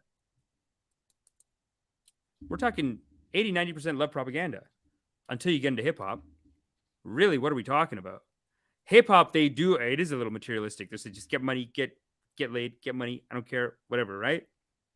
You do one song, you do one club banger song, one get money hustle song, one like drive-by song. You want to have one drive-by anthem. You want to have one Dear Mom song. You want to have one like, this is my favorite bitch song. Yo, I love this bitch. Like, you want a song like that? That's 5. Like, they just have like 6 or 7. They still have one. So rap, fine. It's less on that list. They have 1 out of 10 songs will be I love my bitch. But then they'll have another song that's like, I love banging this 21-year-old. You know what I'm saying? And that could count as a loving kindness. Because I think DaBaby has this track like that. 21. She's only 21 and she's a savage. So it's not so much, I mean, look, it's weird. You contrast it to rock. Rock is a lot of like, she left me. Like, they're going hard on that. And really, I got to say, I'm with the rappers on that. Okay, good. Show vulnerability. This new generation showing vulnerability. But like, let's make sure that the whole culture isn't just about, you know, sitting in that angst. I feel like there's a lot of angst. And then it's like, what do you do with angst? You just kind of like, you know, not really going anywhere with it. Anyway, that's music. But if you go pop music, mainstream music, it's 90% love propaganda. That's all it is. 90% love propaganda. What happened? Did someone scare Leah away? What is, guys? Leah, oh my God. Let me just put, also, in no way think I am a doctor. Sorry you've had such experiences. Oh my God. Guys, we scared away Leah. She came on the show. You guys, we have 2 girls come in here, and you dudes got to chase her off with your nonsense, with your goddamn conspiracies about the stupid vaccine shit. Just listen, man. I don't care if you didn't get your goddamn vaccine. Don't come in with vaccine, vax attacks. Listen, this is the drip. We're here to just chill. Wow, she's gone. Honestly, she's gone. It's terrible. Hopefully she'll come back. How many times have I said to have this conversation with your doctor? Wow, so they're deep in a fight. How did I miss this fight? We really need someone monitoring these comments. That's terrible. Now I feel bad. Jay Bruce says, come on, Amish, it's the drip. James Hunt says, you cannot atheist and spiritual. You are materialist or spiritual, one or the other. We don't cancel out here. Jay Bruce says, we don't cancel out here. Yeah, nobody's canceling. But you could just tell that Leah and someone got deep in a discussion. And you could tell it's like so deep in discussion that she just say, also, in no way am I saying that I'm a doctor. Sorry, you've had such bad experiences, but this is just my opinion. Like, you know what I mean? It's like so deep in a quibble. You know what I'm saying? But you know what? Oh yeah. Sorry, let me post the link again. Yeah, you guys can call in. Holler at your boy, baby. Guys, don't fight with people. What is it with the fighting? I can't. It's like this guy. I think I told you guys this maybe two episodes ago. I was telling you guys this, but I'll give you an update. I realized something about it. Anyway, this guy. So my buddy posted a tweet. He posted a Twitter Jordan Peterson diss. I think he said something like, I think Jordan Peterson was saying that wearing masks is the Holocaust. Something like this. He was doing some comparison. So my friend Sam Feldman just did a retweet of that, being like, wow, this guy's basically, he didn't even say it was like that rude. He was just like, so this guy's basically comparing wearing a mask to the Holocaust. Something like that. Like, just a very matter of fact, not really even like swearing or anything like that. Okay. So I just reposted on my story. This guy's coming in at me on the IGs. Like, he's ripping on the IG, on the DMs. He's sending me 10, 20, 30 DMs at a time. We got Joel in the waiting room. Joel, I'll be right with you, baby. He sent me 10, 20, 30 DMs all at the same time. Being like, no, Mish, you don't know. You don't have the facts. You don't know what he said. You don't know what he said. It is tyranny. But the mask leads to this. In Germany, this happened this, and then this, and then you don't know this. And that. He just went on and on and on. I don't know how I almost got caught up in it, but I made an argument. And I said, there's real tyranny in the world. There's like a U.S. prison system that's pretty vicious, actually kills people. I know Trudeau did the thing. He put the cops in too early. I think that was a little aggressive. But before that, I'm talking about like when it was just mass mandate, whatever, to compare it to Holocaust or to compare it to tyranny. I was just telling this guy, like, prison system is tyranny. And then you know what he said? He goes, yeah, but aren't some people just more violent? And then they end up. And then I just said, okay, well, I'm done. I'm done. I don't care. I'm done. I don't need to have a conversation about this. It's ridiculous. All right. I'm going to bring on Joel, though. Let's see what Joel has to say about it. Joel, what's up? Joel looks angry as fuck. What's up, man? I'm not angry, bro. I'm not angry. Okay, good. Hare Krishna, my dude. What's up, my Brahmin brother? Pranams, my man. Pranams. Pranam. Habibi, Pranam, my G. there it is. Pranam. Yes. How are you today? Good, man. How you doing? Where are you calling from? I'm in Texas right now. Oh, Chilling. sick. Texas fans. Nice. So you guys are just open over there, and it's not a big. Is it like? I was just talking to my roommates. You guys are gonna laugh and have respect, everyone. So my roommates are so so tight on the COVID that they look at the rules that are enforced, and they go, okay, but then they'll look at what did the scientists want us to do, so they do extra on it. So they're doing all that. I can't imagine telling Americans. I'm like, no, they're reading like what they're saying. The government's holding it back for people, but what the scientists said they do extra. They go the extra mile. Like what? I guess it was. I think it was just like they're wearing masks in the house. If someone's been to a thing, like stuff like that. Wearing masks in the house, yo. Dense these motherfuckers, bro. No, I mean they listen. You talk about it. And I don't mean dense as in stupid. I mean dense as in like spiritually dense. But yeah. Okay. As in like their bodies are materially dense, and not spiritually dense, materially dense. Oh, so you're saying they're not just like, I got the source in me, I won't get COVID. They're not. They don't have. Yeah, they got no trust for God, my guy. They don't have no faith. It's like that's not part of God's plan, baby. That's not part of God's plan. They want to listen to the scientists. They want to listen to the God in the scientists, but they just can't hear. That's the problem. Yeah. I mean, it is. I do get to a point where I'm like, you know how many old people I know that are like, I'd rather die. Like just simple COVID shit. Like just like, okay, I don't know if we're gonna be able to see you on this day. No, kill me then. I'd rather die. How old are these people? What the fuck? They're like 80, 90. Oh, 80? Well, they're like, if I don't spend time with my family on Christmas, yeah, they'd fucking kill me. Yeah. I don't want to live, and they want to die. Yeah. That actually makes perfect sense to me. That's not weird. That's not weird or out of pocket at all, bro. Yeah. My mom's like that too. My mom's just at that, especially at that point too, bro. At that point in your life, you've created so much intimacy with people, and people are your life. People don't even realize this. People are your life. You don't even think about it. And they are your life. Enlightened. You're a loving kindness master. I try, brother. I try. It's all God. It's not me, but yes. Yeah, you naturally understand it. It's crazy how few people understand that, though. Really, we are in a materialist paradigm that says it's about like that. It's not about that, the relationships, and then we just suffer for it, you know? Yeah, we suffer constantly. It's why people are so anxious. It's why people are so afraid. That's part of it. There's a lot of shit going on for sure. It was so weird, dude. Leaving my mom's house, I can't believe, dude. She cried. I like left today. Did she? I'm in a new studio. Like I'm actually at your my mom's so sweet. Such a sweetie. She just cooks food for me all day. And I'll be like, that's all she does every day. She's like, okay, what are you gonna eat? Like it's like she comes at me, she's like, what are you gonna eat? Your mom is enlightened, bro. That's all life is. Service. Make food with the people. Yeah, service. Serve the people in your life. Make food for them. Eat with them. Have a drink with them. It's crazy. You know. I'll hug her. She'll make the food. I'll hug her. I'll be like, thanks, mom. That was great. She's like, I don't need you. I don't need. What, you think I need your hug? He's so playful. My karmas. yeah. That's right. That's it. That's right. She needs those karmas. That's true, man. It is. It's hard to. She can't have her healthy relationship with God if you keep her from having those karmas. She's got to have those karmas. Well, it's interesting that like I feel like in the West, like maybe COVID and this lockdown is going to force us to see that a little bit. I don't know. Maybe not. But like we do have to just learn how to like love each other. I don't know, brother. The beginning of Kali Yuga, brother. It's not going to be easy for anybody. Kali Yuga, it is the time of highest suffering. Wow, the grace-filled Kali Yuga, though. So we're not necessarily that in the wash, brother. Krishna's coming to give grace. It's gonna be all right.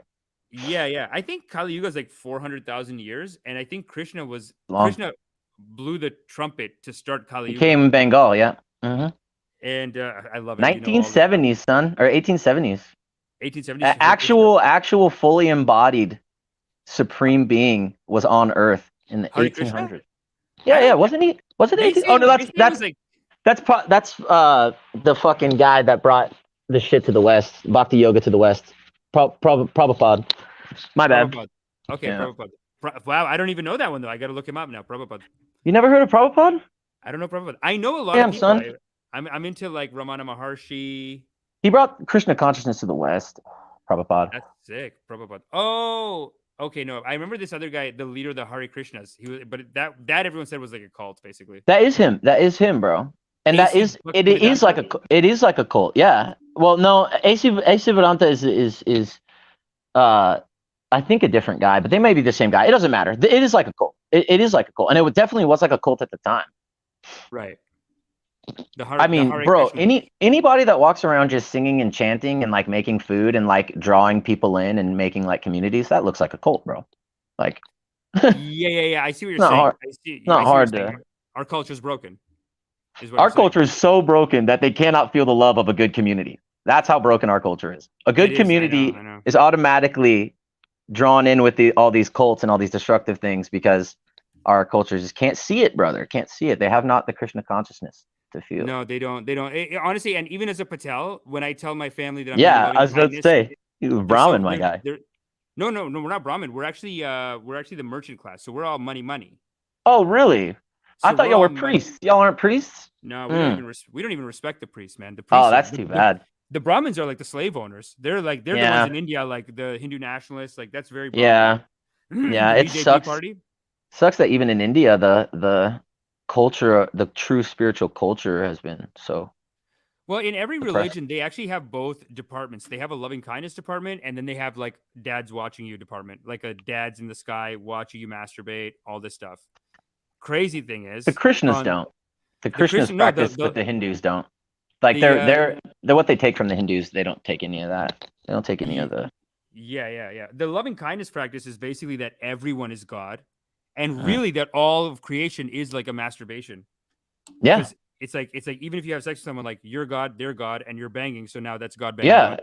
Yeah. It's a sexual interaction in many ways to create life, but also like, bro, it's just like life, man. It's just life, dude. Yeah, like life is It's bursting just with so- that creative energy. Yeah, it's just life living itself, and there's like nothing too anxious, you know. All the things that we experience as being negative are in my understanding expressions of good in the process that it takes to have a real relationship with God. If it takes a process to have a real relationship with all of that, with all of the essence, with every single thing that is, then it's going to be a process. It might not be really enjoyable at every moment, but God's going to meet you and create a real relationship with you. Wow. So what's your philosophy? What do you believe in then? Tell me. Like, what's your? Are you part of a group? Are you doing loving kindness? Are you doing any? Like, what's your? I'm a Hare Krishna, but I'm only a Hare Krishna because like God, like I was just saying, specifically has had that interaction with me. So like I'm not. It doesn't matter the faith, bro. It doesn't matter the belief system, the Yeah. philosophy. It's irrelevant to me, brother. Atheism, philosophy, religion, they don't matter to me. It just matters whether I can actually experience true love from a deity. That's the question. That's the question. Yeah, that's tight. That's tight. That's what the Zen teach that you should be too. You shouldn't be trying to. Oh my God, we lost people. Yeah. How many did guys, we lose? guys. This No, we question, didn't lose. this, Not that. this Not that. We had two conversation's people- pretty. This conversation's pretty dense, man. This is. I'm not very sure- dense, I like it. I'm not like sure it. a lot of people can necessarily get Oh no, too no, into no. this. I don't mean they've left. I mean there's people in the waiting room. Oh, to come and- people in come the and waiting talk room. after. Yeah, Well, yeah. get So the if people someone- in the get the people in, bro. I just want to say hi to you. It's good. Yeah. Good, No, good to it's see you. Great that you came by, man. Thank you so much for Blessings, coming by man. and From chatting. And giving the blessings. You are someone who can give blessings, not that psycho that we had on a second ago that were playing his videos, the Tinder Well, Swindler. that guy. Well, I mean, yeah, true, true. He's like, I offer my blessings, I offer everything. Actually, this is a perfect time to bring this up. I do want to share something with you guys because as a comedian, I thought this guy was a goddamn genius. And if anyone else wants to come, get back in the room, and I'll let you in. Hold on a second. By the way, Amish, I do appreciate your delivery of the spiritual truth through comedy and through like a very your way of delivering it is very how would I say, like is broy. It's like broy, but it's like very natural and real. Thank you don't miss the spiritual aspect of things with your comedy and with your broiness, bro. You don't miss it. Yeah. It's there. It's Thanks, accurate. man. I try. I mean, like I said, I was saying about the music, how it's like love propaganda. I do feel like all art is like a channeling of that energy, and it's like kind of what's coming out of me. You know what I'm saying? So yeah, thanks, man. I appreciate Absolutely. it. Thank you so much. Thanks for coming by. Sir. That was great, brother. Come to meditation. Blessings. Thanks. I will. Peace.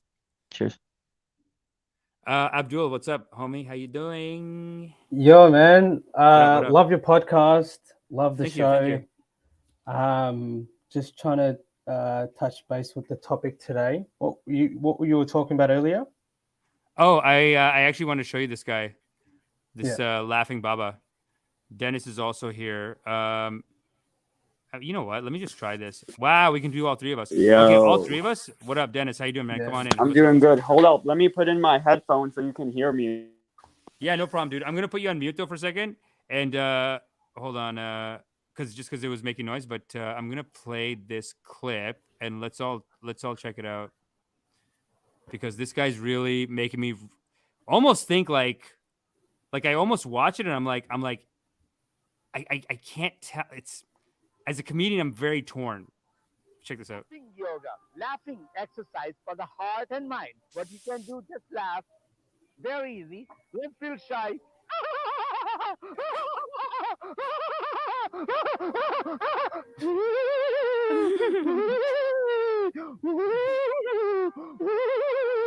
This guy's real, man. This is a legit BabaJi. And I am happy, I am relaxed. I am happy, I am relaxed. I am happy, I am relaxed. Boo, boo, boo, boo, boo, boo.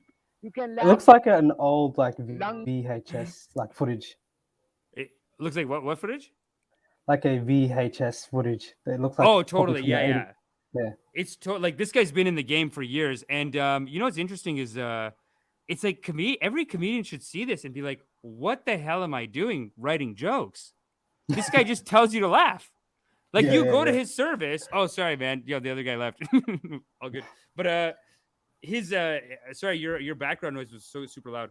But I think his name was Dennis. But dude, comedians are writing jokes. You know what I'm saying? Like he just tells people to laugh. And the thing is, I know some people who went, right? I know a couple of people who went to these things, and they basically said, like, for a minute, like, you're pretend laughing. But 5 minutes in, you're howling. Like, they just have groups of people howling and having a great time. But So laughter it's like, is contagious, though. It is. And as To some silly as extent, this it looks, really is. like my first instinct as a comic, it's almost like as a comic, I was jealous, and I was like, what the hell? He's not even doing jokes. This is bullshit. But then now that I'm into meditation, it's like it is technically like it's like tantric yoga. Yeah, it's Let's brilliant. keep In a way, it's brilliant. It is pretty brilliant because you're affirming it. You're like, I'm happy. You're saying it. It's also like, you know, when someone is yawning, like it's subconsciously you also start to yawn because it's Oh my very, god! like, in a weird way. Of it's also- course, Abdul, very Yeah. great insight. That's a great insight. That's of course. That's I don't know what to do when some people just don't like. I don't want to be the kind of guy who's like, don't you believe? Don't you think there's a miracle in your heart? But sometimes, I guess some people are just. Can I ask you a question? How do you balance your comedic like ideas or comedic ventures with your spiritual ventures? Like, how do they coincide? Where's the intersect? You know what? The intersect. It's almost like it is almost against Western culture, and maybe it's like against like white. Like you're not supposed to mix them ever. But Boy, I really? do find that a lot of black comedians and black singers, writers, they pull it off really well. They pull off even being spiritual and going to church, and like even a lot of rappers and stuff, or not rappers necessarily, but like R&B singers, they come out of church, but they're not being dogmatic about their church. That's the problem, is that in the West, there's been so much dogma around church. Really, true spirituality is making art. according to like Yeah. a lot of Zen practice, and a lot of there's a lot of people who have said that over the ages, but there shouldn't be any difference actually, because the art is a true channeling of that source, that energy of God. You're channeling it through and bringing it How to would people. you? So, like, how would you define your spirituality? Because I find you to be a bit confusing. Sorry, I'm gonna get my charger. Sure. I guess it is non-duality. What our guest Josh was saying earlier. It is like we're all powered by this loving kindness energy, this Tao source energy. Yeah. And it is, but it is like weird in the West. Like no doubt, like I cannot do this on stand up. I do it in podcasts. I do it in I do it on my meditation show, obviously. But yeah, a lot of people just aren't ready for it. They're not. But it is. You know what it is? It's like the more in every religion there is a loving kindness teaching. Like the Muslims have Sufism. The Christians have Christ consciousness. They're all exactly the same philosophy. Right. So Christians have Christ consciousness. Hindus have Vedanta. Buddhism is just that. They don't actually have the rest of it. I don't think. And then Who's I don't Hare think they have Krishna the rest though? Who's the Hare Krishnas? Hare Krishna, it's just like a sect of Hinduism, and they okay. definitely believe in that more advanced teaching. So that's why they're seen as a cult, because a traditional religion is teaching you more like rules and regulations and be a good boy and go to work and do all where that I'm stuff. from, Hare Krishna is almost entirely dominated by white people. Yeah, totally. Yeah. No. They got all white people. Well, it's just like Osho. Like, have you seen Wild Wild Country? Yeah. What was that? Sorry. Wild Wild Country? No, where's that from? The documentary on Netflix. It's like it's the most incredible documentary. But let me show you this guy, dude. I love this dude, and this is actually very relevant. Let's see, Osho documentary. Okay, Gods of the New Age. This will have some good shit in it. Oh my God, Jeremiah Films.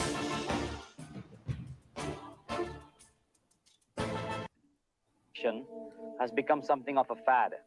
However, in India and in Asia as a whole, reincarnation is certainly not a fad. It is a form of punishment. Within Hinduism, reincarnation is considered to be a terrible or any other century. Hold on, this isn't the best. This one's better. How Osho became did not. I mean, look at these crowds, and they're all white. Yeah. Mostly white. Yeah. No, but I think like it's always been known to be like the majestic place that people go to find themselves. Like all throughout the 60s and 70s, this is where people went. Like white people. Yeah, it definitely, and the culture needed it then because they were coming out of World War II, and there was a big pushback against and Vietnam. I think World War II, Vietnam, like it really created this animosity towards that. I'm just listening to this book called No More Mr. Nice Guy, and for like 10 years, people have been telling me to read it, and I always thought like I'm not a pussy, like I'm good. I'm not like simpy like that. Not that I'm not saying I get laid like crazy, but I'm not like. I always thought it was for guys who were like, she doesn't like. When will she love me? Or like, my wife doesn't respect me. She won't have sex. Like, I thought it was for people like that. I've never had that issue, but I'm not saying that I get laid like crazy, but like, I've never been just like, oh, I don't know what I'll do. Like, I thought it was for that. I just finished reading it. Incredible. It's just full of incredible advice for men. I got to write that down. What's the book called? It's called No More Mr. Nice Guy. And it's just free on YouTube. No More Mr. Nice Guy. You know what? Let me pull that up. Incredible book. This guy has the most incredible advice too. I keep hearing. I've actually seen this book. Like people recommended it a couple of times. Look at this. The whole book is right here. I'm like just about finished it. I'm like I have like a couple of minutes left. This is it. The proven plan for getting what you want in love, sex, and life. This is incredible. And what was the most important takeaway for you? Well, one of the great things that he does, I guess the thing was like, I really thought it was for pussies, and then I heard it, and I'm like, there is so much. Like, it's like I thought I was a man, but there's so much more man I can be. Like that's it. He almost opens it up, and it's not man like aggressive and hurt other people. It's like win-win man. It's like your life will be more efficient. So for example, what's a good example of well, how do you define being a man? What masculinity in terms of like just setting your boundaries. Okay. But setting yeah, your yeah, boundaries, like having not being able to be shaken off of like your mood. I guess there's stuff Right. like that in it. I don't know. I gotta. Why can't I like think of anything specific? stoicism. Okay, so there's that, but there's a lot with male-female dynamic where he's basically, Right. you know, I'll tell you this, one of the best things that he's ever said, even in real life, because I saw him do a seminar, and he was saying, guys, stop chasing after girls who don't like you. There's a girl out there who loves you just the way you are. You're spending a year, 2 years, 3 years pining over someone. They just don't like you. Go after someone, and you know what he says this, and Kevin Samuel says this too. One of the best pieces of advice I ever got. They're like, find someone sweet, feminine. Like when your masculine energy is stronger, they they feel more trust and they want to be more feminine around you. That's one of those things that like I had to read. Like it's like I kind of knew it, but it was like no one ever read it, like wrote it down like that. But I've experienced that with girls where you're like, where you think you're doing them a favor, and all they want you to do is just assert yourself and say what you want to do. Like for example, like if you're going on a date somewhere with a girl, you're not allowed to say like, where do you want to go? You can't do it. It's like never accepted as like you set a cool, like think of something, make it fucking tight, and guide her all the way through, and like just lead her into this thing, and then she can come in and lead with you too. But it's like This is where the problem lies with what you just said right now. Like modern like gender dynamics or modern, I guess, feminism doesn't really condone that. Right. So it's more about equal say and equal like. Yeah, he talks about that. He basically says after World War II and after Vietnam, all the men, they were all just raised by women for like 2 generations. So all we learned was, and men started leaving their families with the mom. So he does. Yeah. I honestly, I found this. So I just read this book, and I just read another book called Yo, what's up, Amish? What's up, buddy? How you doing? Check I'm this doing one out. good. Wow, we're having like a real man talk here. This is this book too. The whole thing's on this one. I gotta say though. Yes, I've heard about this book as well. Way of the Superior Man, dude. But this is not. That's a good book. I've read it. It's incredible, right? And the thing is that it like I was at chapters in that book where I was like, what a shout out to women. I mean, it was not demeaning to women at all. It was actually like, you will be a man. Like it's celebrating masculine and feminine energy. It's just written for men, but there's 2 chapters back to back where he talks about like the power, like some power of feminine energy. I think it's like chapter 5 or 6 or something. And it's like a real beautiful shout out to women too. I don't think it's, and you know what? It's actually it's not published by some like weird company. It's published by a meditation company. Hold up. All right. Way of the Superior Man. It's published by Sounds True. I think that's how he's getting away without getting the cancel. He went through in the meditation circle. Right. Is this a recent book? Is it a relatively new book? No, I think it's a classic. I think it's an international bestseller. Right. I don't know. Yo, Amish, can I ask a question? How long have you been doing comedy for? Man, I've been doing like comedy and writing. Dude, oh man, this week I was just cleaning up my house. I found an old article of me in 2006. And it was some school newspaper, and it said he wants to be a Brampton boy says it was silly. Like I was like, Brampton boy says he's going to be a comedian and he thinks that comedy is the great way to overcome. Like it was just like some old article. Like I was featured in a school newspaper in 2006, I think it was. I got to go back and scan it. That's awesome. Yeah. Sorry, guys. That's awesome. I'm a magician, so I do magic, and there's a lot of similarities.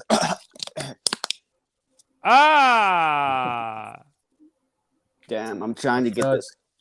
Yo, let me make this big, brother. Stop screen share. Here we go. How do we make this? No. Here. Yeah, so I don't know. I do a lot. I try to make some jokes when I'm doing magic too, you know. No, do one of those again, because honestly, I can't tell if you're doing a trick Or if you just put your cards in your mouth and they just fell out or something. All right, let me try something. You're familiar with a deck of cards, right? Yeah. All right, name any card in the deck of cards. Okay. Just out loud, yeah. 7 of diamonds. 7 of diamonds, you said? Yes. Now, I believe everything starts in the mind, and if you focus enough, it can become a reality. What card did you say? 7 of diamonds. Oh, yeah, right, that one? That's not bad. Damn, it's hard to work the camera. Yeah, I'm working on a magic special. I'm working on a magic special right now. I'm going to be bigger than David Blaine, you know? Yo, I got to do a comedy special, man. And when I saw the Akash's comedy special, Bring Back Apu, I was like, 20 minutes? I got to do a special. I didn't even know you could do. I was like, 20-minute special. I can do 3 by the end of the year. That's insane. But yeah, you just need to stop procrastinating and get on it. You just got to get on it, man. But I'm dripping every day. I've been out, yeah. Like going out, like PUA stuff? No, stand up. Oh, that's what they say, like going out, you know? That's what they call going out. Who calls it that? You're like, hey, you're in going the out? PUA community. You going out? PUA?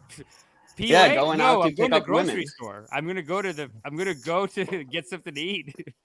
But I guess you're deep in the game, brother. So who are you watching in the PUA community?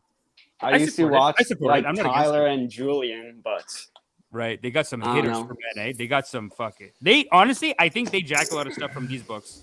They do jack some stuff, but they apply it to that, whatever. But yeah, no, they've got honestly. Owen has some motivationals.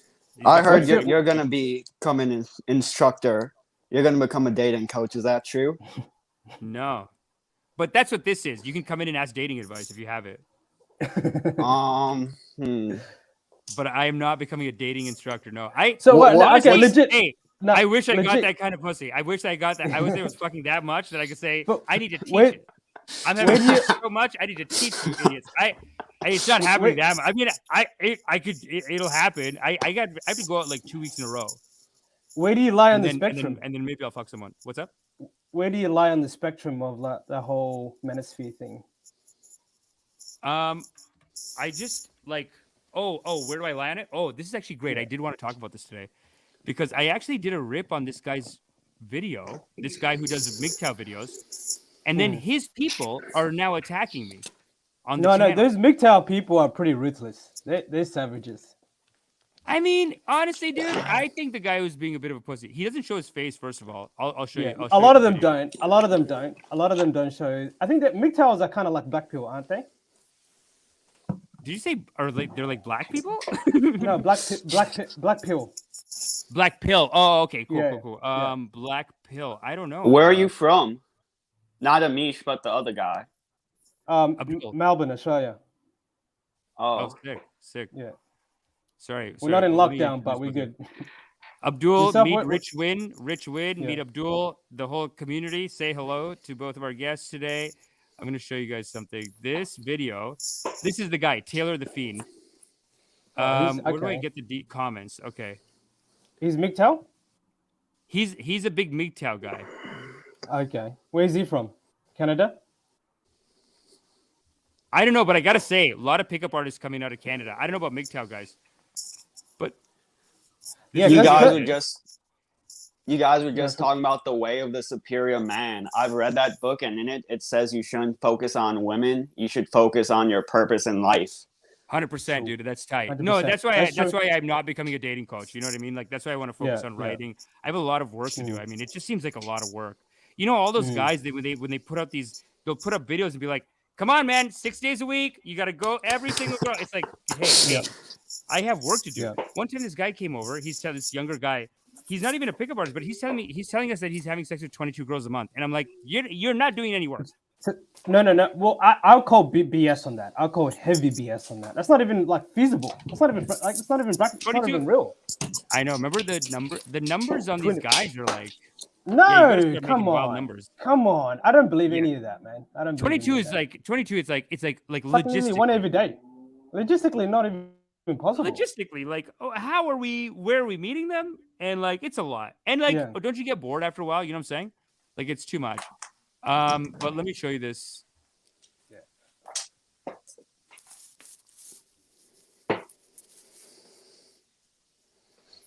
Anyway, I basically react to this video. I'll play the original video in a second. Yo, my phone's gonna die, so I'm gonna get out. But When you're nice outta here? chopping it up with you guys. Yeah, I'll be in Alright, the buddy, thanks for comments coming. still, but yeah, Alright, peace out. peace. Thanks, man. Yo, let me show you this real quick because this guy's people are ripping me. No, they're ruthless. They're ruthless. They've always been very ruthless.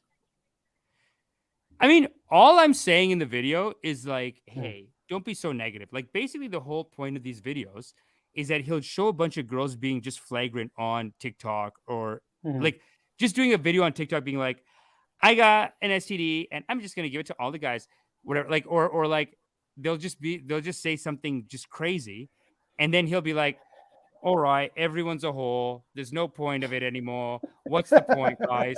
Everyone's a slut. Everyone's a whore. No one will love you. Doomers, They're gonna take half your gloomers. money. Yeah.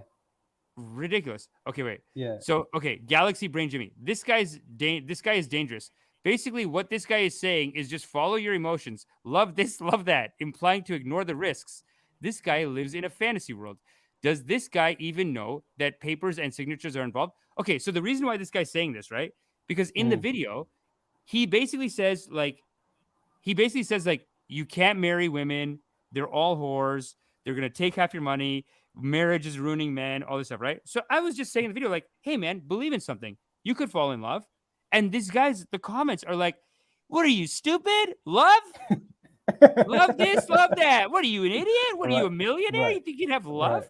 This guy's Lee White. It's very easy to take the position you take since it's politically correct, and there are very little, if any, ramifications. It's difficult these days with the virtue signaling and cancel culture to speak truth, and unfortunately, you are one who is helping to usher that nonsense in. Right. Okay, wait. It gets worse than that. Please do romance women. These, no. No, but where do you lie in the spectrum? Like, what is the actual views when it comes to this, like, relationships and gender dynamics? Well, definitely not this. Like, I mean, this guy is. I do find if that's the black pill philosophy or whatever, I do find it a little bit like it's basically like way too negative. Right. True. I think we should be social, outgoing, I think we need to be romantics. I think we need to fall in love. I teach loving kindness, and I don't want to just teach it in like a meditation. It's like we should be out there. People should be out there falling in love and having sex. Yeah. Right. Listen, in this economy, there's one thing you can do for free. You can have sex with people. Right. There's not a lot you can do, and it's something that you could if you're just social and outgoing and you do stuff. You said romantic. What's your view on romantic? How do you define that? I'm just talking about like the process of meeting someone and sparks fly, and then you have sex with them. Like that's the best thing. Like it's so good. It's almost like what's up? Sorry, I wouldn't call that romantic. I would just call that a natural. Yeah, sure, process. sure. Yeah, like it's a natural process, but it is an exciting and fun process that I think people should be engaging in. Yeah. I don't know. I think people have different notions when ideas when you mention romantic. They think like flowers and chocolates and like rose petals. You know, there's like, that's what people think. Man, romantic, like right. I'm talking about like people have this Disney idea when you say romantic. Because when I hear romantic, I'm thinking, what's this fucking Disney bullshit? Is that romantic? No. Yeah. No, that stuff is whack. I feel like you do have to have an edge, but it could just be an edge of like, I don't know, like you do have to I guess it is like masculine feminine energy. You do have to have some of that. And I do like having that there. It's almost like a game. Like if you go to a nightclub, it is like the men are going hyper masculine, the women are going hyper feminine. And then that's the environment where like that dance of love is still being played, kind of. Like it always looks so snobby, but it is the number one play. Like it is somewhere that you can still go and like meet someone, kind of. You know what I mean? Like if you're out hollering like that. And it is how, when I was young, like that's how everyone dated their. Same. You know what I mean? Like you could just go to the club. Yeah. It is so very. What would you advise guys these days would be in terms of ideal places to meet girls, other than online? Oh, online. I was saying earlier, like if you're not 8+, just delete the Tinder, because I don't think they're showing. I don't think they have the inventory on girls on the other side to even show your picture to. I don't think anyone's seeing my pictures. Like I think Tinder is just like a Right. game that I play. I don't think Yeah. any girls are seeing them. I don't know. No, I'm not I've getting seen- any matches. I do Yeah, okay. I I do mean, okay. it's- Like I've had sex and I do get matches sometimes, but like now I think I'm old too though, so they're cutting me out. But go ahead. No, I think like getting off on offline. Like if you think about it, there aren't that many places where you could actually meet girls. Like if you're out of college, like I think college was probably one of the most ideal places to meet girls. Yeah.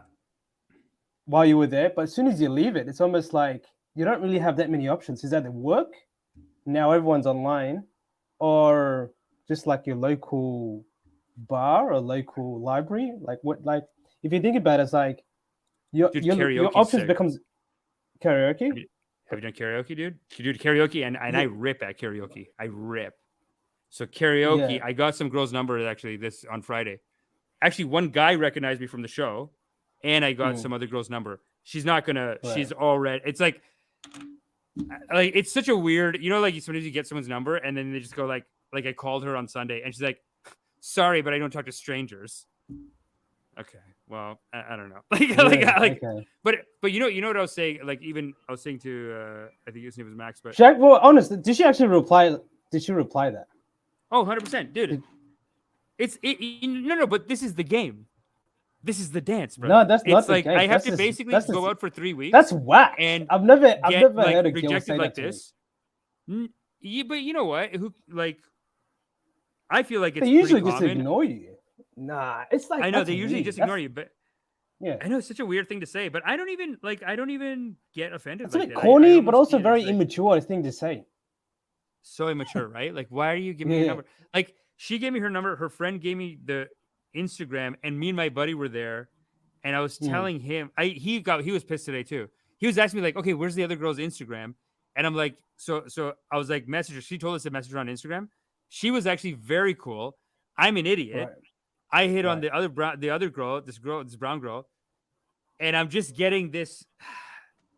I don't know. And then and now I'm looking back, and the Asian girl, I don't know why I went for the brown girl. Honestly, the brown girl's natural. stupid hot though. Yeah, she was like so But hot too.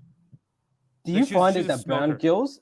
Do you find it that brown girls make it really like hard and difficult for other brown guys? Because I've noticed that with some of my Indian and Bangladeshi friends, when they try to go for their own like girls, it's like they almost make it very challenging for them, but they make it very Yeah. easy for the white guys. So I was telling It's this just guy like- this, right? I'm telling this other comic. I'm telling him like it's just hard to date a brown girl right now because like you need an MBA and you need to be like tight, making money, have a car. Like it's hard as a Right. comic because if a brown girl Right. needs to get married like next year or whatever, right? And and Yeah, I'm right. telling this white guy, and he's like, "Oh, that's crazy because they suck my dick in the bathroom," or like he's saying like he's saying like he's gotten Yeah, yeah. blowjobs from like conservative girls, but it's basically like which people do that happens. outside of their culture. Exactly. Whatever. Yeah, it happens. It happens. Like how do- she's almost. But how do you I feel remember about that? I don't care. I remember I hooked up with this girl who was no, you know what? He thinks it's because he's white. It's actually because he's like an idiot. And I'll tell you what I mean. I dated this girl who I remember who I think I had sex with her like the third. Like I met her and then we met somewhere and then we had sex after that. And right after we had sex, she said, if you're an idiot, like if you were a bartender, I would have just had sex with you the first night.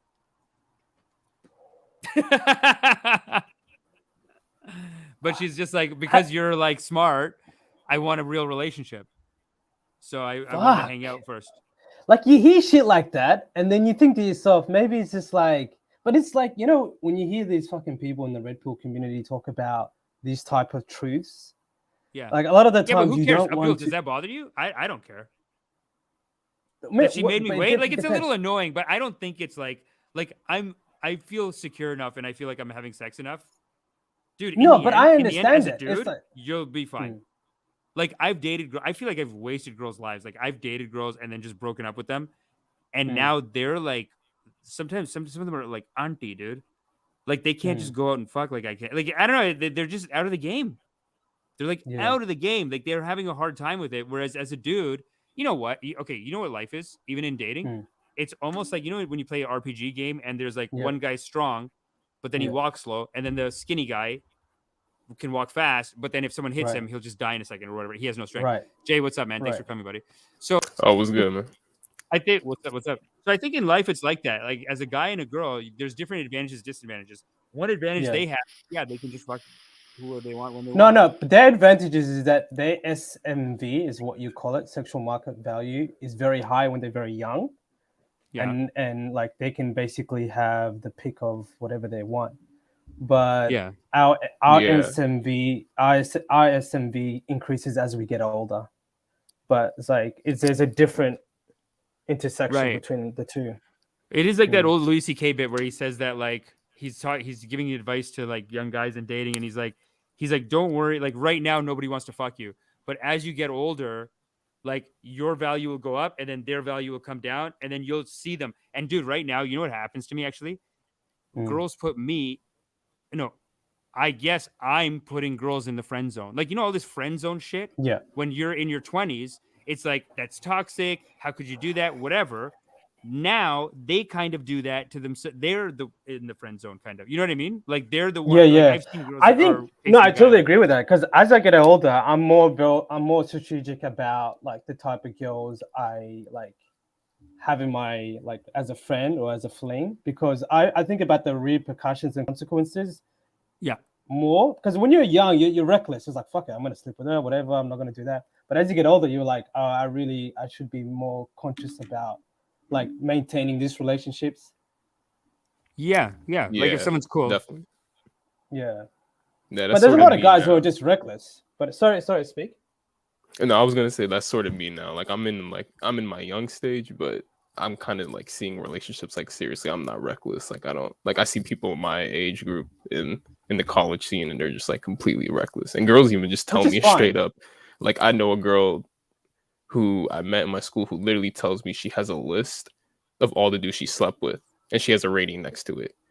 And then she just goes, and if she's bored, she just goes back to like hits them up and like starts flirting with them and like wants to get in bed with them again. And I'm just like, like Jesus Christ, like what? Like I wouldn't want to have an intercourse with that person, like really. Yeah, that is so like that is weird. It's like I feel like most people date and then they almost want to fall in love with someone, but I don't know. I mean, if they're not there, they're not there. They're just like sleeping around for a bit. I don't judge. Whatever, if that's what they're doing, that's what they're doing. I mean, people do it. Like I feel like guys do that more a little bit. It's like I've always found that guys are the ones who are like, I want to fuck someone else, whereas they seem to be like, I want to date someone and I want it to go somewhere as long as it's ready to go there, you know?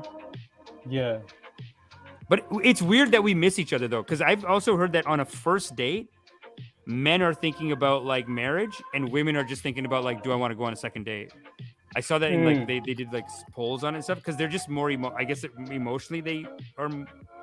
Yeah, I don't know. Yeah, it's weird, but it does feel a little bit like those RPG characters. Like we all have advantages, disadvantages that you know aren't worth getting mad about. I was gonna say, I think what you said before like has a fact. Like they said like girls, like if you don't impress them on your first date or when they meet them, like they're always on that quick set to thinking, all right, who's the next guy I'm gonna talk to if like this doesn't work out. Really, eh? I don't know. I mean, but Jay, where do you live? So actually, where are you from, Jay? Oh, I'm from the Northeast of the U.S. I live near DC.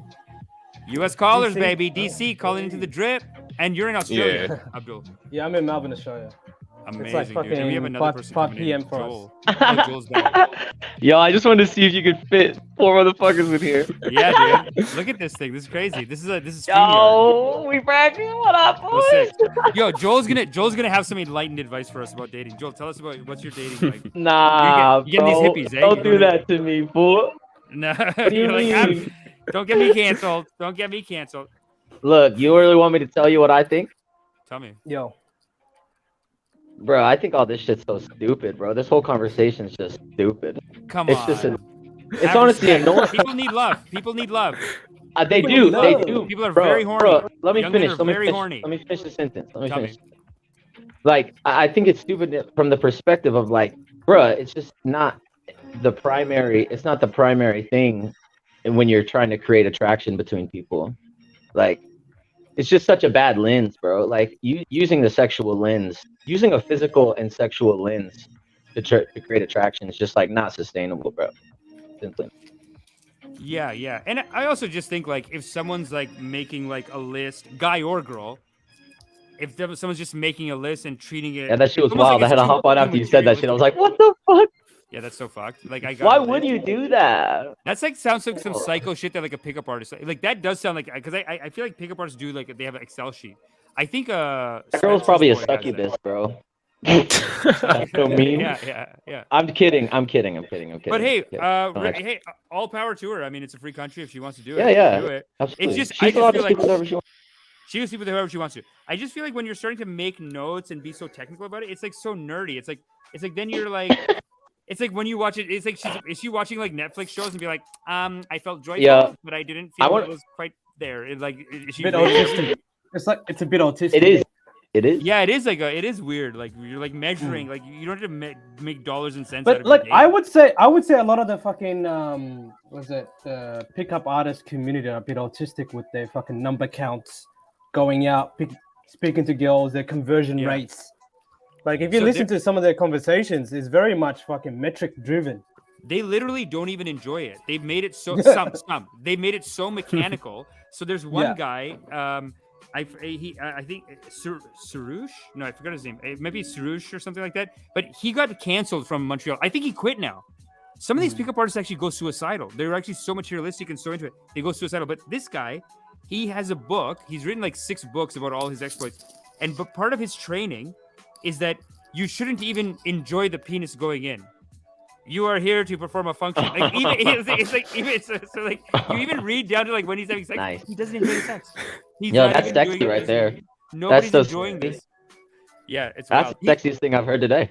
He's almost treating it like a robot. Like, you're a robot here to manipulate and penetrate the market. Right. And like right, like it's like dollar cents.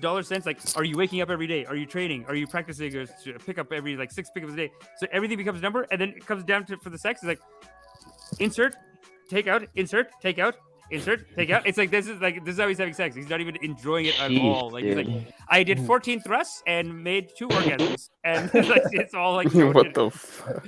Yo, That's so cringy. He should date that girl that you're talking about. Imagine they dated. He should. Like, He should. She learned it from him. She's just like, you know what? I like the system. I'm making notes. Oh my gosh, dude! They just are so pedantic about their sex life. they're just like in the middle of like, switch to doggy style already. Let me note that. And like, they're just like, right, like, dude, robot. Can we just have sex first? Yeah, no, that's wild. Yeah, it's so robot. Yeah, Yo, no, I wanna. Good. Real quick, I want to meet the guys that she rated the highest. Honestly, like, no lie. Oh, I just want to meet him and be like, yo, what is? Pause. I was gonna say what exactly pause. is going on? Pause. For real though, I genuinely want to know. I've never had no complaints, but like, I think, when she gets I'm married, interested in this ranking system. When she gets married, she should have an award show. She should just, when she gets married, maybe at the reception, she just has an award show where like the top 5 guys like, all right, cool. So now that I'm retiring out of the game, I'm with my one guy. I just want to give number 5, Steve, you killed it. Big dick, fucking so embarrassing. I would say that's not uncommon. I'm pretty sure I know girls in some circles who do that for sure. Yeah, some kind of shout out like that.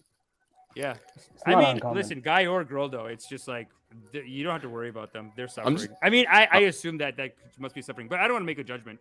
They can do that if they want, I guess. I'm just so surprised at how open she is with it.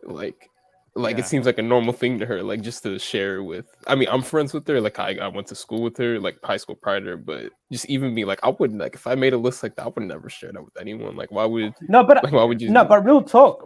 I've noticed a lot of girls are very open about their promiscuity, and I like it, it's a modern thing. I don't know. What would you guys say? The ones that about are that? promiscuous. Yeah, the ones that are definitely are very open about it. Yeah. But maybe that's the true nature, and we've been suppressing it all this time. Because like, wouldn't you just fuck everyone? If you could? When you were 20, like if everyone was down to fuck you, wouldn't you? No, I think some girls. I mean, like, Like, yeah, that's not me, really. I wouldn't do notes though. I would never do notes. But when I was 20, I feel like I would have gone. I feel like I've had phases like that where I'm just like, you know, I don't have judgment on it, and you know, so I'd say I that's try not to judge them for it. I'd say that's me high school. That was definitely me during high school. But after that, I'm a late bloomer. I just kind of miss you. Well, Abdul, weren't you talking about a critical or technical way of approaching relationships? That's not that different from like calculating the sexual aspect of it. I mean, how do you mean? 14 thrusts. no, not quite. Not quite that. Not quite that. I just mean the process of like examining why you have relationships and why you would want to have a sexual relationship, why you'd want to have a partner. Shit like that isn't that different from being like, is our sexual experience good, and how can we examine the aspects of it that aren't? You know. What I mean? No, but I think it's mostly just impulse and pleasure. It's like indulgence. I mean, but maybe she wants to like. Maybe this is like. Look, first of all, maybe she's super horny, and then she wants to create a system of like, how do I know I'm gonna get my nut? And then you have to make all the because it's hard for them to nut, dude. If you can you're probably right. It is. Yeah, I feel that. I feel that. Some girls are so tight, dude. Some girls are so tight.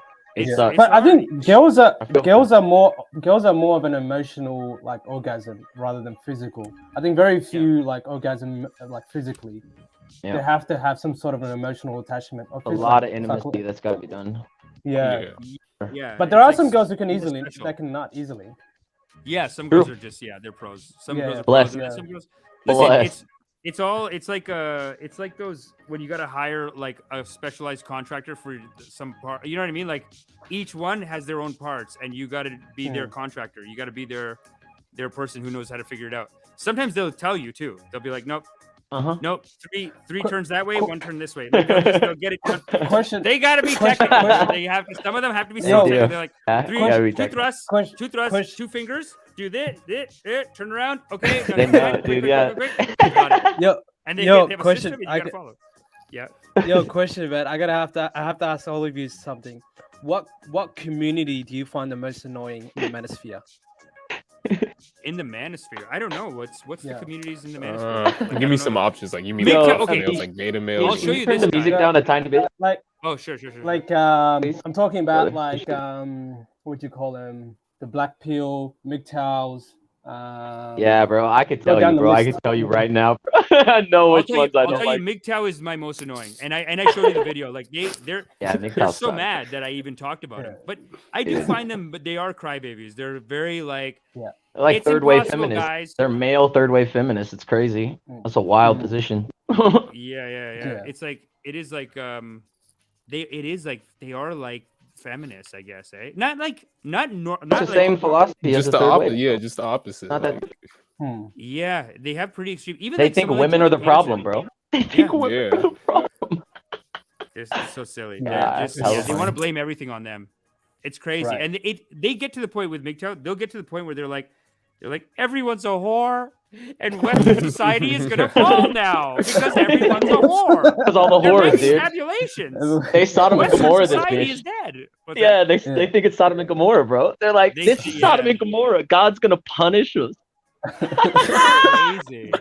That's wild. It's just like no, they just have freedom. Real talk. You'd fuck people too if real talk. Fuck you. Yeah. Yeah, real talk. What country you reckon has the most MGTOWs? America. I don't know. I gotta say, Canada's always had like the hit or pickup artists always come out of Toronto. It's North America for sure. Yeah, North America's got to be because we're so materialistic. You know, like we're turning that into a material. Mexico's got all the machismos. Canada's got all like the techies, and then America's America, bro. They got tons of MGTOWs. America's just its own. America invented it. Is it? Yeah, they have the most pure toxic masculinity in the world. Yeah. Is there an intersection between the MGTOW and incel? Yeah, bro. Yes, massive. Massive. Yo, that's so good. That's so good, bro. I like that. Yeah, for sure. In my mind, I have like Venn diagrams of like these different. It's a good one, brother. Where they intersect. I like that. Yeah, the incels. I get the incel vibe from the MGTOWs so much. I'm like, bruh, you are sexually repressed, brother. You need to calm down. So negative, dude. So negative. It's the lack of sex that makes him very like angry and upset and like frustrated. It's psychologically like, unstable. Yeah. It's almost like they want to like fucking go full like savage on girls. It's like, just chill, dude. It's like they're just a different gender, and like you have to understand how they think. Yeah. And you can push most past of them never this even difficulty. talk to them. Yeah, exactly. Yeah, most of them have never really had a real conversation with them, real talk. Yeah, That's exactly. the thing, man. So this guy, the video that I was showing you guys earlier, this guy, Tyler the Fiend. This is what he does. He basically shows girl like it's a compilation of he'll show a girl being like flagrant, and then he'll just be like, that's it, guys. This is what they're all doing now. It's all over now, guys. Let's watch one. Knowing people I'm not dating right now. It's one of my toxic traits. I don't want to talk about it, okay? But what I do want to talk about is how I felt like there were so many old men. I'm like, why are there so many old men on here liking me? Why? What is happening? What's happening here? Then I realized these men are my age. These men are my age. I'm old. What am I going? What's not clicking, Rachel? What is wrong with me? Oh, you don't like girls who wake up looking gorgeous and put together? Take me off the roster. Take me off the roster. She's funny. Yeah, no, she's funny as shit. That's funny, dude. She's pretty funny. I like her. I am sick of it. You become single after you're with someone for fucking forever, and there are a million beautiful women out there for these men to just pick from, and us women have like this many men. There are no men. It's either they're old and have no hair, or it's they're old and there's only like 10 hot. Like there's just the ratio is not. It's not there. No hair. It's not there. You see, like I don't. What's that? I don't want to like say it, but like this is where I kind of have to agree with like the fresh and fit guys. Like when girls like act like this, like that's like stupid to say. Like most guys go bald. Like you can't be making dumbass comments. Like you're looking for like a specific type of dude, like a really good like preference type of guy. You can't be shitting on like something like a characteristic like that. I mean, yeah, you're being shallow too. They're being like guys, I guess. Like that's how we've always been. It's like, hey, we do that. Like, don't be like a guy. You know what I mean? Like, you're better than that. You're supposed to look past like the physical dumb shit. Yeah, I do feel like they're happier like that too. Maybe like that's not what a relationship is about, really. I feel like as men, we were supposed to evolve up to them, and he's showing women that are coming down to like being like materialistic, maybe. But let's just see his commentary. I just love, gentlemen, how these women will sit here and describe themselves as beautiful, or, oh, I'm the prize and I have all my crap together. I've got a career, right? I've got a house, blah, blah, blah, right? They talk, I'm so fantastic. I'm this, I'm a queen, whatever. And then you look at them, guys, and you realize that they have no boyfriend, they have no husband, they have no fiance, and they I'm glad someone's doing the comeback on these girls, though. have whatever else you want to call it, right? They have no partner in life, okay? And these girls, who are apparently the catch guys, just can't seem to secure a man, right? And they're always asking the question, oh, why can't I find a guy who likes me? Why can't I find a serious relationship, guys? And rather than look at them, I'll fuck with her. Honestly, Yeah. I do know. I am thinking like, why can't she find a guy? You know what I mean? Like she's so I'd date her. Yeah, it's so hard to find a girl that's funny like that. That's so funny. Take me out the roster. I love how that it's silent in the background. It looks like she's fucking with him. She's fucking with his little character. Yeah. So does he hide behind all that, like that fake voice and like this character and shit? Like, I think that's his voice. You guys realize that? You guys realize the vampire is like one of the 4 archetypes for men? It's funny that he animates himself as like a vampire-looking character. I'm sure he. It's a negative. It's a negative pathology of the male expression. Okay, tell me what the vampire means to you, because I'll tell you what I thought it meant to me. There's a good one. There's a good version of it. There's a positive version of it. I was out with my friends one night, and I was telling him, we just watched some Mary Shelley's vampire movie, and you know what? A lot of vampire movies are. It's like older, smooth guys that hypnotize like younger girls and suck their blood and whatever. And I'm out partying with my boy. We're both like 35, 40. One girl just danced. Like, so we're out. It's just like younger people there because I guess just younger people go dancing. And I was telling him, like, we're the vampires. Yep. Like, we're here trying to get with these young, like, with the metaphor of the vampire is like older guys trying to holler at younger girls, I think. And like manipulate them and suck their life out of them. I think but also, also just like the dark and brooding type. Like, there's a bunch of archetypal like expressions of, like he probably knows that. He probably is leaning into it on purpose. Yeah, I mean, they are like also. It is also a group that's like not hurt by women. They go and like kill the women, basically. Like they suck their blood. They're not simping. You know, you can't say a vampire is a simp in any way. They're kind of the ultimate simps, but yeah. They're sucking the blood. You know what I mean? The girls like Dracula was definitely the ultimate simp, bro. Oh yeah, wasn't Dracula in a 500-year friend zone? Dude, that man's like worshipped that bitch. For sure. What the hell is it? That's what Dracula, the whole storyline, the one with Keanu Reeves. I think Keanu Reeves is in the movie. The whole storyline is, it is a dirty old man who's just like creepy on his girl for like 500 years. A dirty old simp cuck, dude. That's what it is. It's cool. My God. It's all right. It's gonna be okay. It's fine. It's fine. Yeah. No, it is what it is. I mean, I'm not worried. It's, you know, You're not you can worried. still meet people. I watch this. I'm like, you can leave the house. What, do you want younger women? What's going on?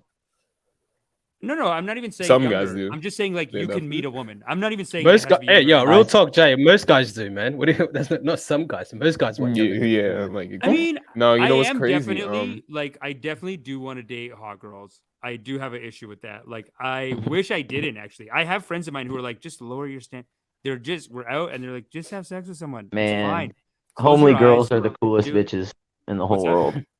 Homely looking women are the homely. I've been told that several times. Like that's hey, not a negative just term lower your either. standards. Chill. It's not a negative term. Homely. I don't think It's I've seen a a positive homely term. Women don't like it, but it's technically a positive term, I think.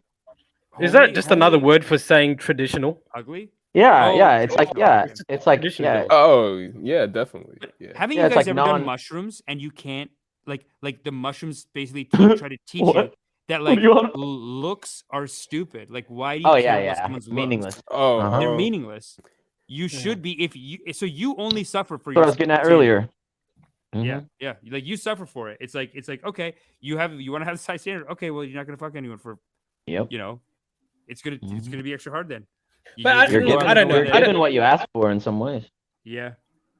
Well, it's not. There's nothing wrong with having a preference, especially if the person's supposed to, have a certain, You can have a preference, but everyone sets them too high, in my opinion.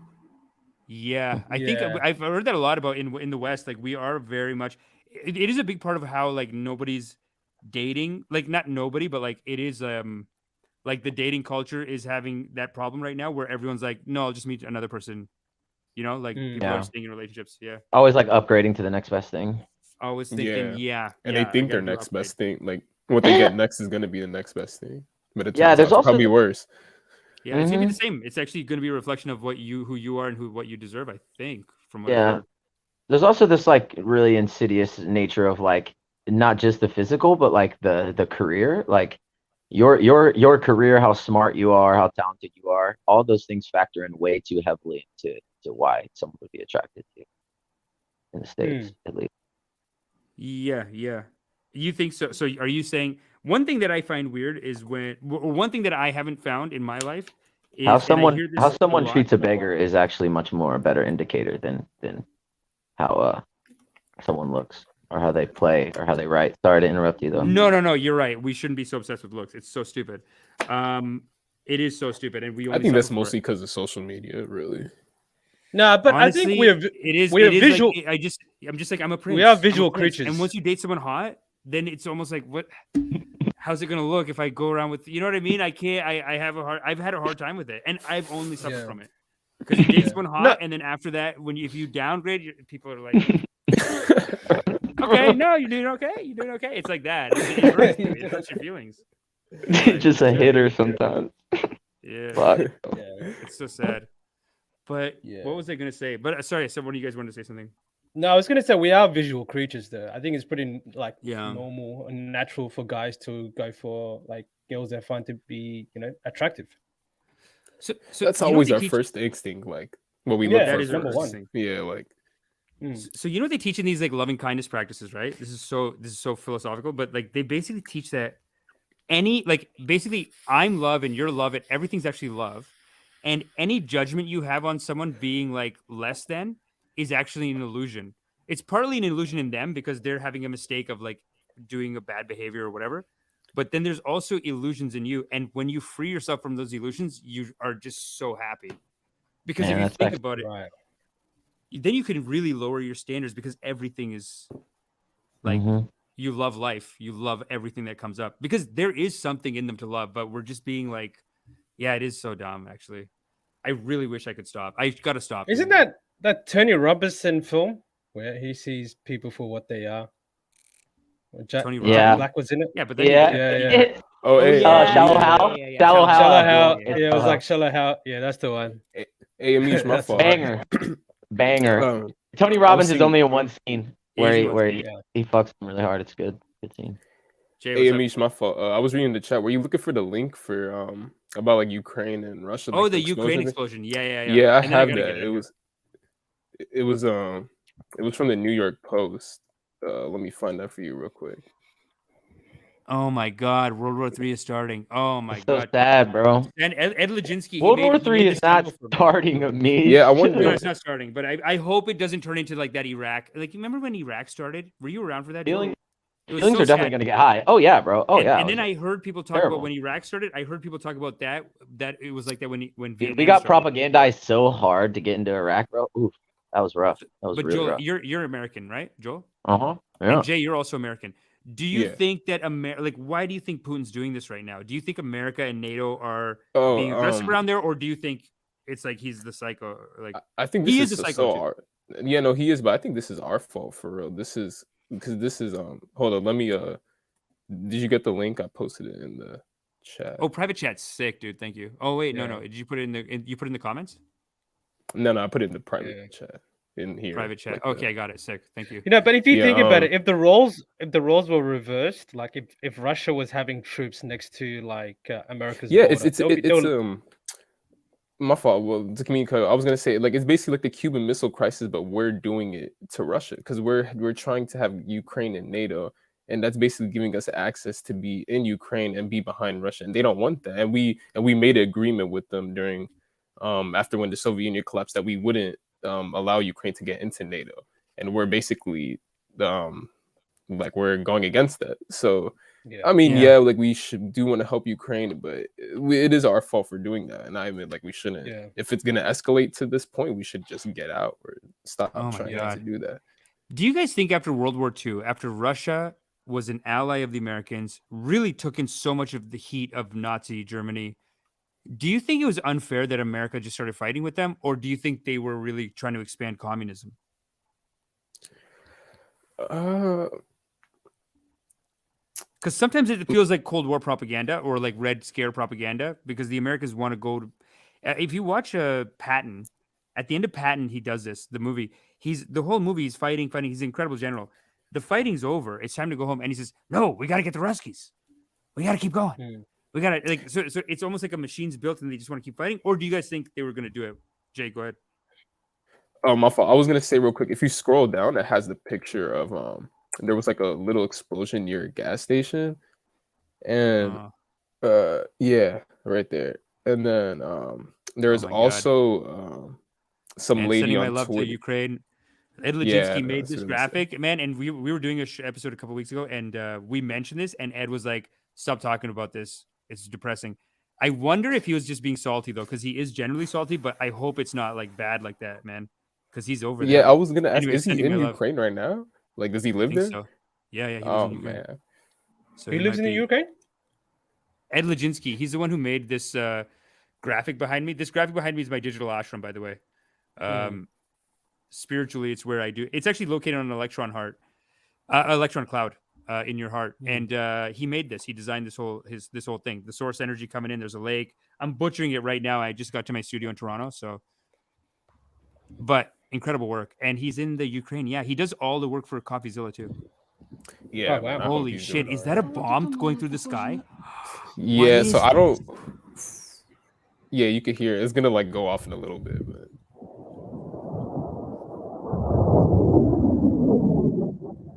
Croatian report. Man, these weapons of like war. Oh my god. Are they hitting an airplane in the sky or something? I have no idea. Yeah, they were saying that was probably like a dummy, like, but yeah, like she posted that. And yeah, it seems like they're starting to roll in. Yeah, yeah, You yeah. know, like just to put a little bit of a I don't know, dark humor in this, but I've been seeing like videos of guys setting their Tinder on Ukraine, saying like looking for girls that want green card. Wow, now's the time. That's so sad. You know, you gotta. Now's the time. Oh Now's my the god! time. Look at them. They're moving out. This is the next capital. You think? Eh? This is the next. I'd leave, dude. I'd get the fuck out of there. Yeah, for I'd sure. definitely leave. Yeah, I would not stay. Oh my god.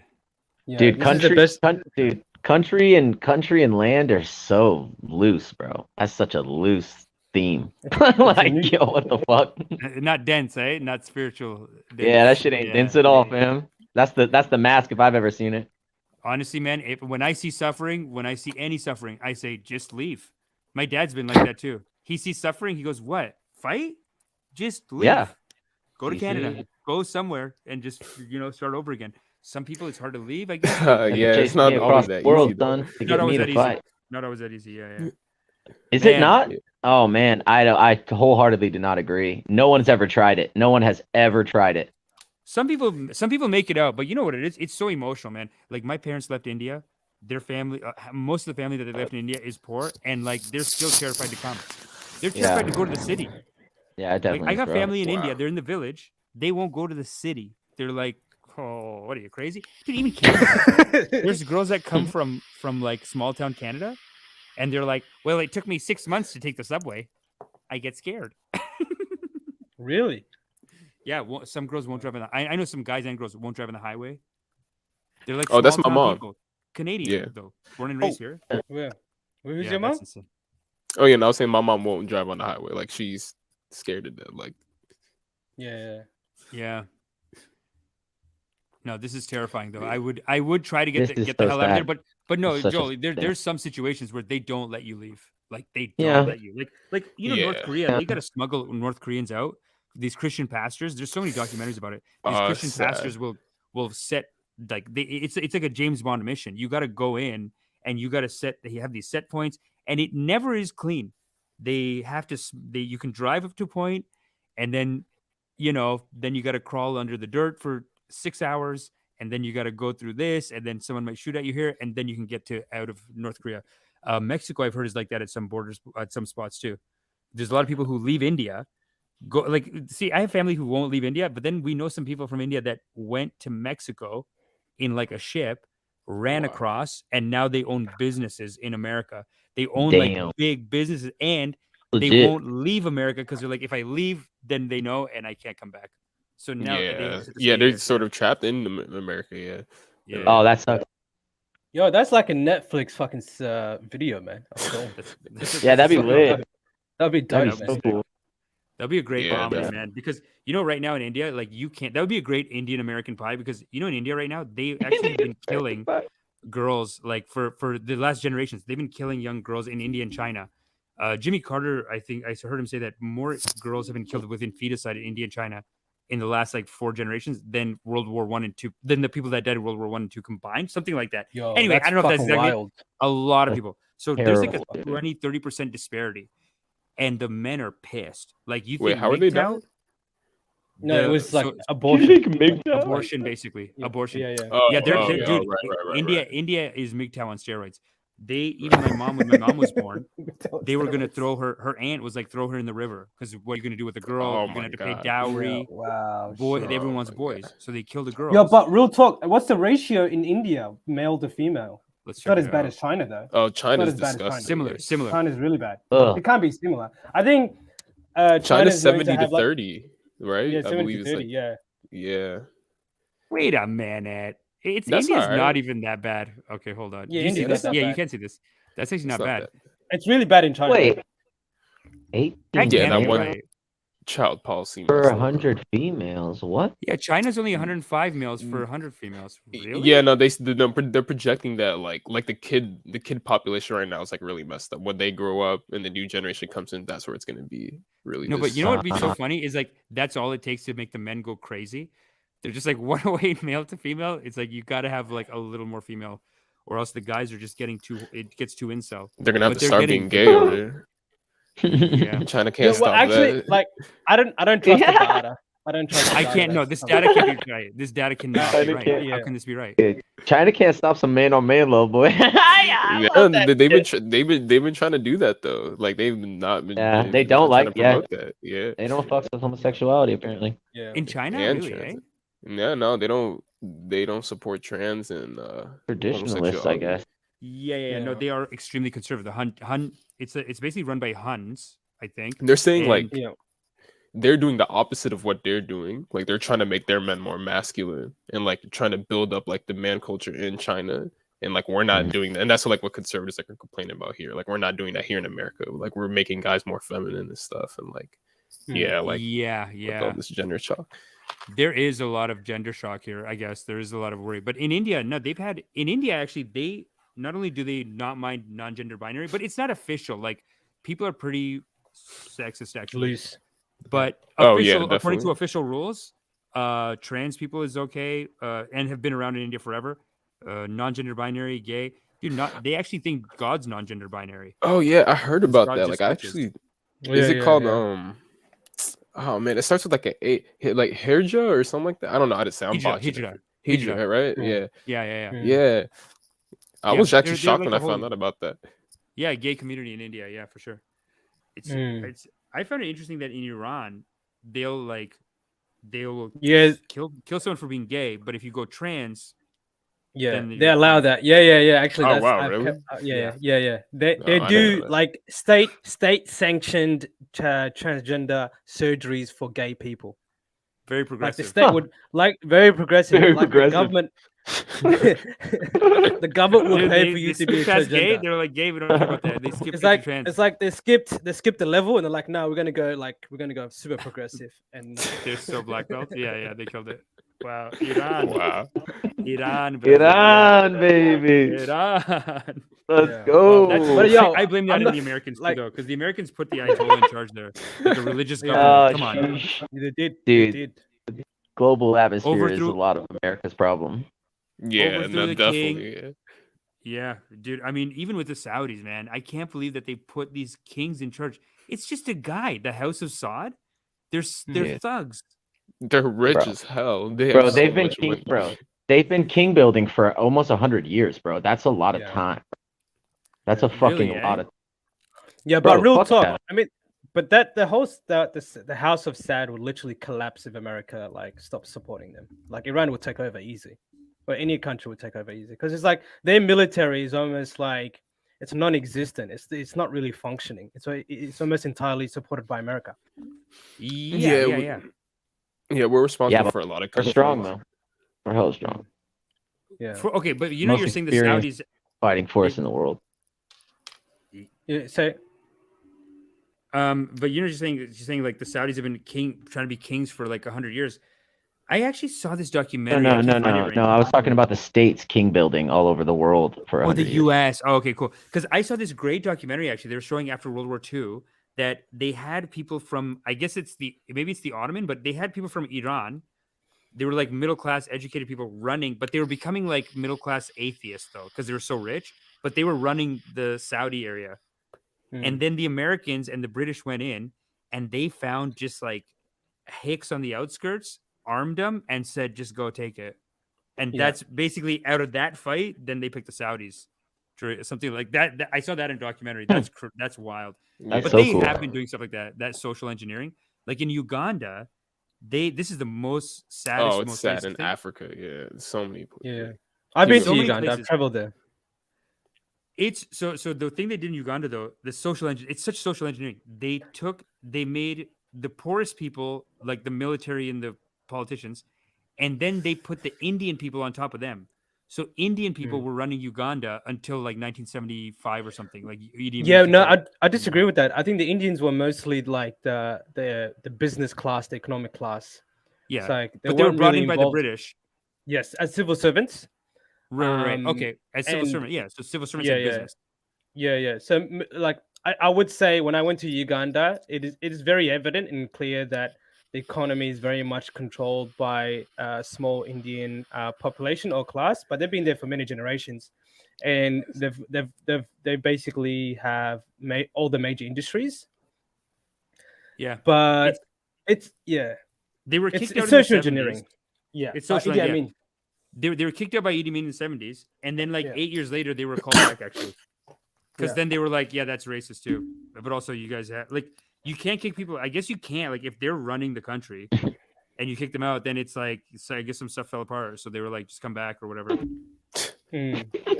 Yeah, I mean, it's sad, I know, but it's like because people even leave with like how to do things. Like it's a process of how to do something, so they don't even. Sheesh, like, man. leave How it big to is the anyone. population of They don't Uganda? teach anyone.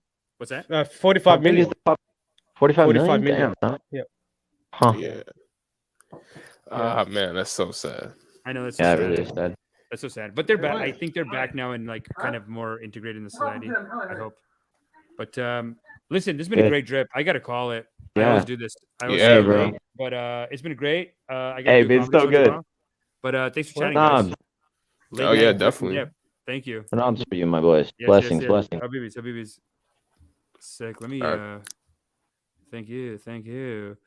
Yehuvi is here. Shiva, not Shiva. Kane Brogan, thank you. Crab apples, bodaciously bitter fruits, thank you. Nighthawk, thank you. Yehuvi, Mini Dobley, Joseph Weezer, Mini Dobley, Womp, Redone, Rich Win, Gumer Zambrano, Gumer Zambrano. Thanks for watching, everyone. Redone, Nighthawk. Wow, so many people. Thanks for watching, everyone. Always love you. Wishing you all the loving kindness, especially wish our boy Ed Leginsky in the Ukraine an extra loving kindness. I can't believe he moved in on him like that. I was really hoping that the Americans were trying to talk all this shit and nothing would come out of it. But I you know, he is a jerk too. You know what I mean? Like I do feel like the Americans are pushing, but then he is also such a mean guy too. He seems like really strong arm dictator. So, wishing them all the best. I hope it doesn't get too bad over there, and wishing all of you a lot of loving kindness. We're going into some wild and uncertain times, but you know what? With the loving kindness in your heart, you can operate, and that's what we do here. I bring in the source, and I give that drip to the whole community. So make sure you keep watching, subscribe, like, tell your friends, watch the clips. Send me ideas on Instagram. Here, let me send you my Instagram. This is my Instagram. Send me ideas. And then here is my meditation show, meetup.com/loveoracle. Check that out. I'm doing shows all over Toronto now. I should be on it. Nothing fancy soon. Looks like a cool club. I haven't gone yet, but I'm doing a show in Kensington on Saturday. It's going to be great. If you go to my Instagram @FadeToBrown, you'll see all the details for it. Also, if you go to meetup.com/loveoracle, I actually put it in there too. The comedy show and the meditation show. So make sure you check that out. And don't forget that you are loved. Okay, it's the most important thing. It's the most important thing to remember is that technically that is the most important. So that's great. You are loved. You're here. You stayed with me 2 hours and 40 minutes. I told myself I'd do an hour. All right. You know what? There's too much love. And that's it. Have a good night. Peace.